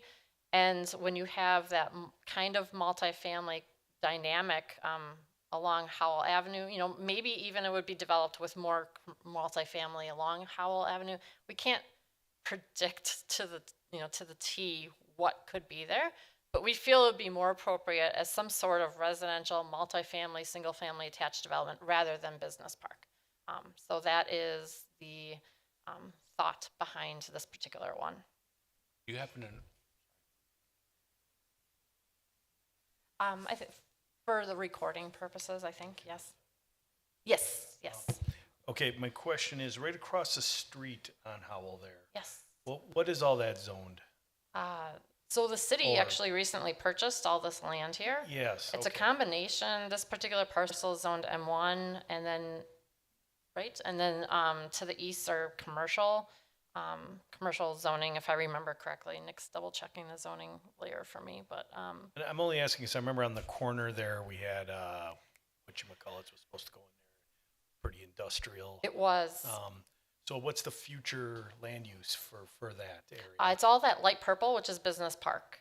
So that we thought should remain because we do anticipate probably some sort of, I don't want to say spec, but more of a business park geared use there, we anticipate, than definitely more than residential. Especially because it's along College Avenue, which we all know is a very heavy commercial corridor. It's a lot going on there. Yeah, the only reason I'm just kind of looking at it is because you just talked about how you foresee that being a nice quiet area, but then across the street, you might have a bunch of a big commercial development. Yeah, I think ideally you probably would see like multifamily, like let's say like 3-story maybe buildings kind of as a buffer to the more quiet opportunity to the west. Okay. Again, this is just staff spitballing over the Right, course yeah, of yeah. time. Yes. So real quick on the current zoning, some of those parcels, the kind of the one that wraps around, that one's currently zoned B4, General Business District, and then the one on the hard corner of College and Howell is M1. I would also add that with the parcel in question that we're discussing here, a lot of the inquiries that we receive now are manufacturing industrial. I mean, proximity to the airport is a big component of that. And with the current zoning, that is what the use would be designated for. So just something to keep in mind. Someone could just come and it would be a permitted use, heavy manufacturing. Someone could just come and apply for architectural review, and there's nothing that we can do to stop that. So this is an opportunity to kind of slow that process down and actually rezone from manufacturing to multifamily so that we don't have that situation take place. These parcels are for sale. So we do get inquiries, not frequently, but once in a while, yes. Recently for sale, yes. And we did, actually, I've spoken with the broker and kind of told them what our vision is for this. Actually, would probably open up the opportunity for more developers than a manufacturing type of use. So that is the thought behind this one. Greg, did you have a question? Oh, question, same thing. okay. Okay, so now we're moving to a different area of the city. Pennsylvania corridor. And the next, the area 5, 6, 7, and 8 are all in this general vicinity. This is an odd spot of the city. It's wet. It's very wet. And there's a lot of different uses taking place, and a lot of odd uses, and there's a lot of open land as well. So what I have here, I have the future land use map on the left side and the zoning map on the right. So you can see there's just a lot going on. So I'm highlighting only 2 parcels. They're known as the Durasso properties. These are undeveloped. They have been filled over the course of time, and so they're not in a wetland. In a very wet area of the city, they're not considered wet because they've been filled. And we have received inquiries to just build a spec building here. And again, this is right smack in the middle of the city. It would be way out of place to have a giant spec building. And so there is a strategy here with areas 5, 6, 7, and 8 to gain some control over future land use of land that's, this is a strategic parcel that we see some good opportunities to take place in the future because it's dry, if you will. It's raised and it can be developed. Isn't that, I thought that was contaminated. Matt, foundry sand? Oh, Or foundry, so some limit, you can put a cap on that. That's Okay, kind of the just easier contamination to deal with, if you will. So the strategy here is to change the future land use from business park to agriculture and rezone it from manufacturing to agriculture so that there is future control, a lot of control over what could be there. We don't have the answers of what the right type of use is. Is it commercial? Is it residential? Not quite sure. But agriculture, if we change it to that, no matter what they do, they have to ask some pretty heavy permission from the city to change with a particular user in mind. So we don't, again, right now, today, someone could just build a spec building the way it's zoned manufacturing. So I'll kind of go through 5, 6, 7, and 8 collectively. Again, the strategy is very similar here. The west side of Pennsylvania, just to the north a little bit. So we were talking about these parcels at the bottom that are purple. So now we're going further north. This is only one parcel highlighted. Change future land use from park to agriculture, zone from manufacturing to agriculture. This particular parcel has very wet, and that dark green zoning that you see is actually conservancy zoning. But however, this particular parcel has 2 circles of dry spots. And that would provide the opportunity of someone to just build a very undesirable use, automotive repair, truck repair, some in the middle of the city, not a very desirable use of manufacturing there. So the strategy is to change future land use and zoning to ag to gain some control with an intended user in the future. Question, this might apply to all of them. Yeah. What's the benefit from going to park to agriculture, and why can't we just rezone from M1 to, is it P1, P2? I don't know what park is. Yeah, we debated this. So yeah, Greg's question to change only the zoning instead of the future land use.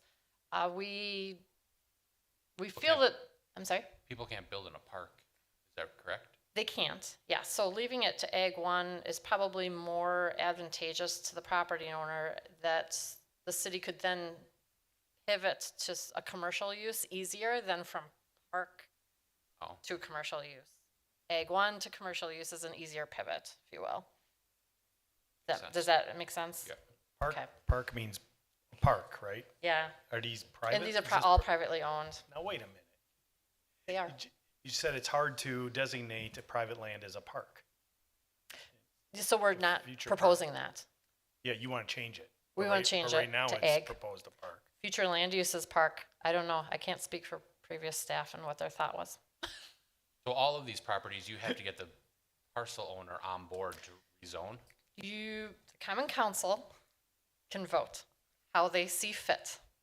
Whether 50 people show up in objection or one person or none, it is ultimately up to the common council.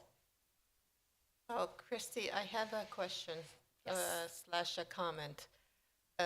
From what we just have discussed now, do you guys see that we have a lot of manufacturer parcels here?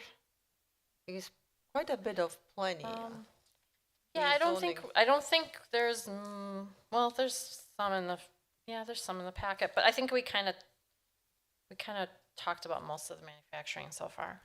Yeah, we have quite a bit. We just want to agree to be more residential, even business district, or even like for leisure for the people living here. Manufacture is just Yeah, we have our nice business park corridors, and that's the thought behind a lot of this proposed changes of, we have a lot of industry in the city. Do we need more? And that's why we're proposing to change future land use away from industrial. You know what? On the corner of Oakwood and Howell, there is this huge manufacture business area, a Yep. big, huge building. It was vacated for a very long time.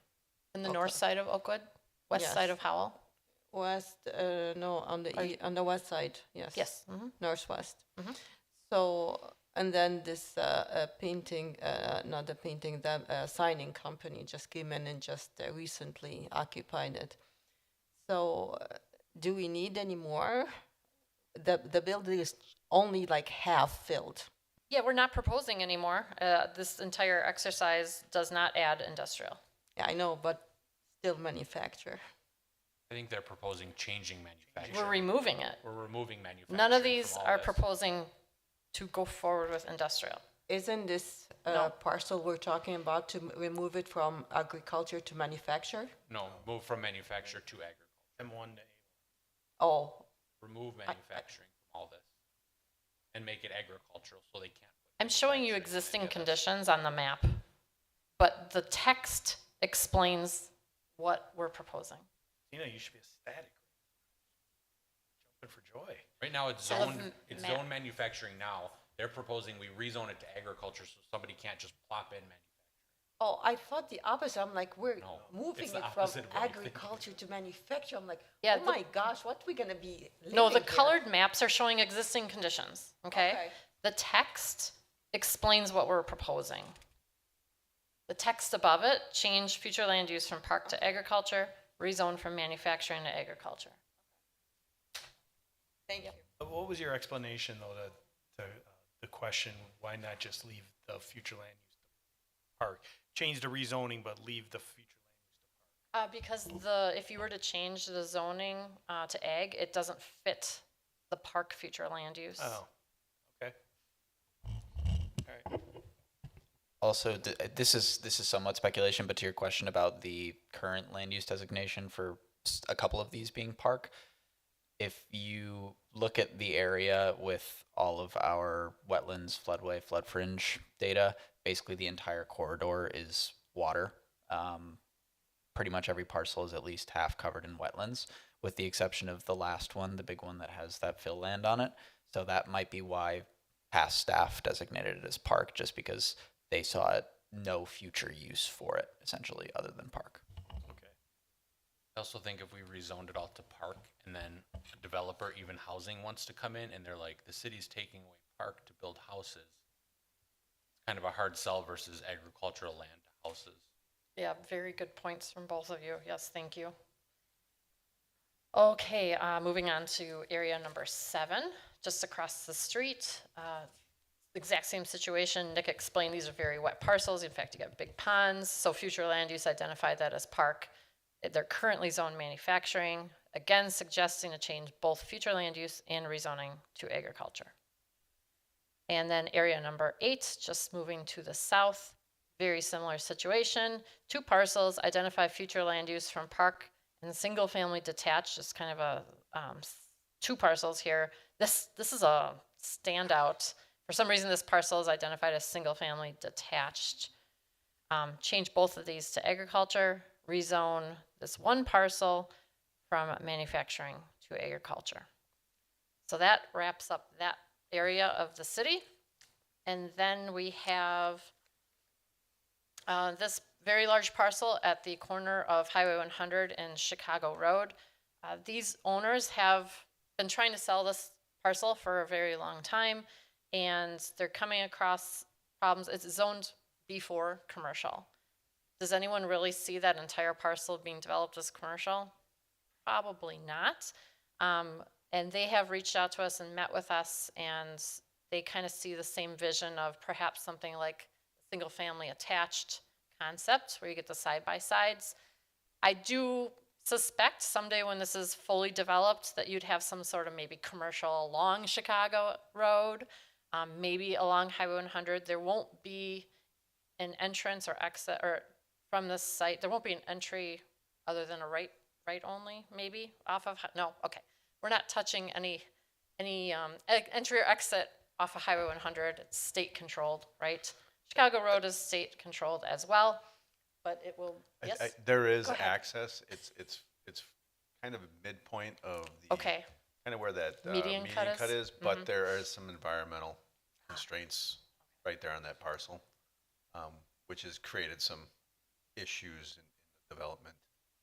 So there is Oh, there's access points wetlands. that we've discussed with WSDOT, but you know they have access control over most of the parcel along Chicago and Highway 100, which we would expect.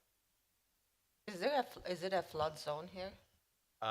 As you go further west, I can see it, further yeah. west along Highway 100, I think there is some floodplain potentially in Yes. that bottom southwest corner. yeah, Nick is showing on his sewer computer, path it's like allowed right this to be around here. developed? Yep, there's heavily wooded there. It would just be So we just anticipate it's probably more likely that some sort of residential development would take place here. We actually, when we met with the property owner and their broker, we actually met with one of the alderpersons, Lisa Marshall, and she also supports some sort of residential development on this particular parcel. So that's the thinking behind that one. And then this is a parcel, if you blink, you don't even really know it's there. If you're on College and 27th, this is actually raised up really significantly high elevation on the south side of College. And we've never received an inquiry about this, but we do feel that this would be the ideal place for some sort of multifamily development. Maybe perhaps even something that is income restricted. That doesn't really matter, but we just feel that this is more appropriate as a multifamily development than commercial development. You have the mobile home park to the east. Everything that you see here in that brown or tan colored is all mobile home. And then you have Quick Trip at the hard corner here. And so there'd be amenities, you know, for people who live here. There's Pick and Save just to the south. And so we just feel it's more appropriate for multifamily and maybe would provide more opportunities for that property owner to get that developed. So those are, I'm going to say, our top 10, if you will. And then the continuing on to area number 10, or excuse me, 11. This is, you can picture Graph Plumbing. That's a newer construction on the south side of Rawson. And this is where Piggly Wiggly used to be on Pennsylvania in Rawson. And you have some commercial uses. This is where Graph Plumbing is. And then this is a farmstead that is really set down. Again, it's one of those properties, if you blink, you drive past, you don't even know it's there. We're identifying to change the future land use from commercial to business park. Graph should have been business park. I'm not quite sure why that never got changed when they built there. But again, the concept of, you know, complementary use next to it, if that farmstead were to ever be developed, probably would be some sort of business park type of use rather than commercial. And you also have the railroad tracks next to it as well. And area number 12 is a lot that's actually owned by the city on the north side of Drexel. Close, this is Abensheim here to the south. So you go over the railroad tracks and it's to the north. This parcel was identified in our park and open space as a potential maybe cricket or future dog park. And so we feel it's appropriate to change the future land use from multifamily to park and open space. It's already zoned P1, so perfect opportunity. And I don't know that we would receive any resistance to that, especially since it's zoned park already. And keep in mind that this is an old landfill that we maintain, so really you can't really do much on it per se at this point, so moving it to that park and open space is probably appropriate. Thank you, Matt. Yeah, go ahead. Can I ask a question about that, Matt? Could it accommodate a parking lot if it's a landfill? Just out of I'd have curiosity. to verify that, but that would be considered more of a cap than anything. I think it's the extensive digging or things like that we'd have to look into a little further. Perfect dog park. Yeah, you've got a business, church. Is that a church to the right? Church. Yep, and railroad to the left and park to the north and oh yeah, Oakley Trail. Okay, this parcel is, you may recall Neobreak. I was before you a few months ago. This is Drexel Town Square, where we are right here. So we're hopping over to the north side of Drexel. You got the railroad bridge here, and then Neobreak is the manufacturing parcel right next to Quick Trip that came before you to request to change their comprehensive plan from manufacturing to mixed use. With the intent of the spillover of mixed use and commercial corridor from Drexel Town Square and Drexel Avenue. So this is another opportunity that perhaps to kind of square it off, if you will. This is called Owens Industries, zone manufacturing, but we see a potential of, if it were to continue, some sort of mixed use were to continue, it would continue to probably just this one parcel just north of Starbucks here on 6th Street. So nothing planned in the future, but again, we're just trying to forecast of 10, 15 years down the road, that we think that that would be the smartest future land use for that particular parcel. Why not the other square parcel then, just south of there? That is the creek. I think it's probably owned by us. Maybe it's owned by the county. Yeah, you're right. We would grab that too. Yes. Okay, this is a head scratcher to me. This is 13th Street, east side of 13th Street, north of Drexel. So you have Hub 13 here, and then you have Milwaukee Yard shown just at this little corner here. For some reason, the entire east side of 13th Street north of Drexel is identified as future land use, not zoning, but future land use of industrial. So let's grab these first 5 parcels that are single family homes on a cul-de-sac and change their future land use from industrial to single family detached, because that's what's there. I suppose at some point this was a big picture business park type of thing, but these parcels right along 13th Street are developed otherwise. And so let's just clean this up. That's kind of what we're doing here. You know, didn't we, are the homes along Drexel south of here? I know they're not on this map, but aren't those industrial future land use as well? Yep, they're, Okay. yep, we're getting to that. Yeah, we're gonna keep going down 13th Street. We're starting from the north. Yeah, you're right, it spills. So so now moving south, you've got these parcels, again, a little bit closer now to Hub 13 and some commercial development that we have here at Highgate. We thought these 6 parcels would be more appropriate of future land use from industrial to multifamily. We could see someone doing some sort of multifamily development there. Again, we're getting our crystal ball out the best we can, but this parcel, this U-shaped reverse C, is for sale, and we once in a while receive inquiries about it, but this would be a nice land assembly for someone to do some sort of multifamily development, maybe similar to Hub 13. Okay, so now we're moving south of that, grabbing these 12 parcels that are single family homes that carry out through here along Drexel Avenue. And we're changing future land use from industrial to single-family detached because that actually depicts what's going on there. I don't foresee those being developed as anything in the next 10, 15 years. So forecasting the best we can that they are going to stay as they are. You know what? I see the developer that was doing those single-family homes across from the middle school on 13th Street. He is actually looking to do more. So I bet you anything he's going to grab those lands and do some more development here. Well, these are single-family homes already. I'm saying if there is an opportunity for. Oh, if there's a vacant parcel here or Yes, there? yes. Yeah, okay. He will be, because I came across it to him and I saw him the other day and he's looking for more to develop. Okay, good to know. We like single-family homes.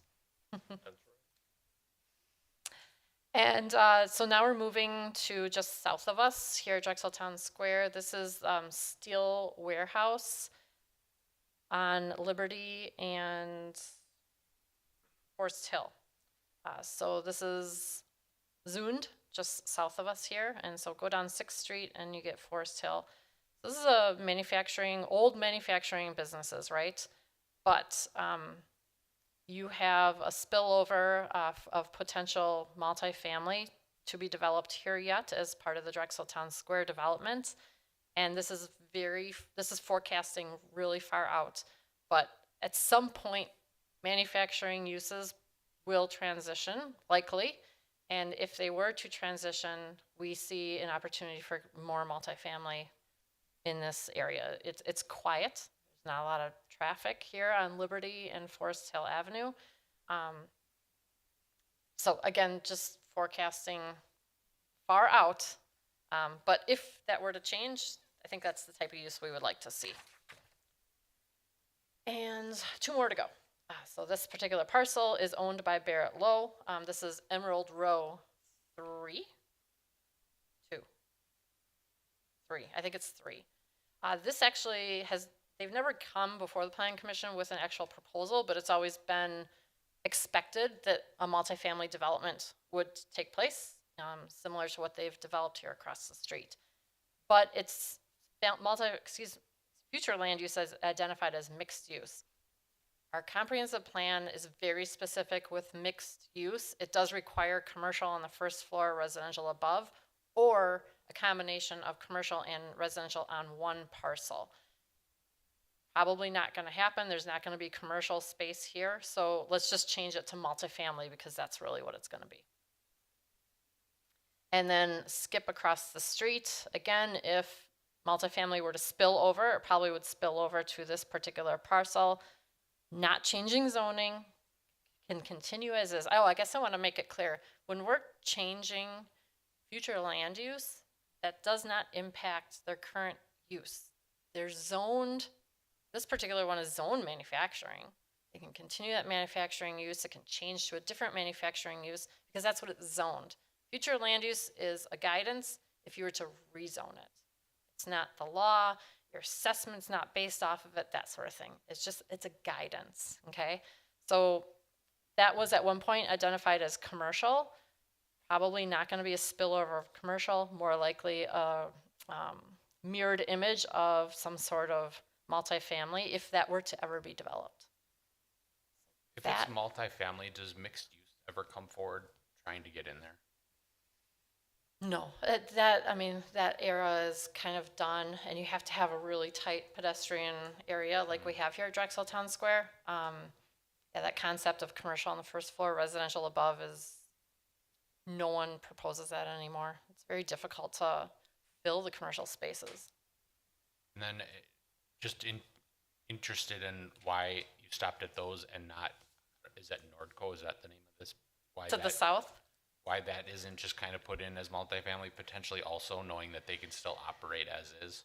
We thought about it, but I think that these are kind of low at the totem pole. I don't know that we would move forward with these anytime soon. And we do have a relationship with that property owner, and we thought that that's something we would want to talk to them about first before we suggest it.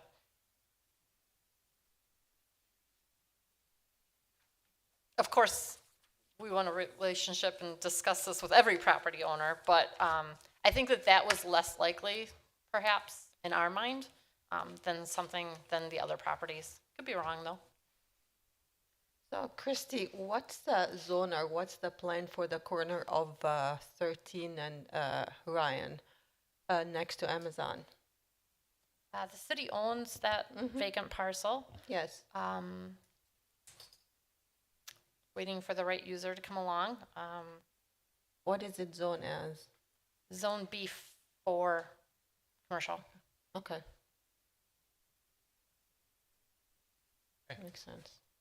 That was the last map? Last one. Okay. Any other questions or discussions on this item? Nope. Okay. If nothing, we will move to adjournment. Seifert moves to adjourn the meeting at 8:23. Hannah seconds. Roll call, beginning with Fred. Seifert, aye. Chandler, aye. Hannah, I. Ajay. Sullivan, aye. Lorick, aye. Guzekowski, aye. Hold on, aye. Thanks for your patience. I know that was a long meeting.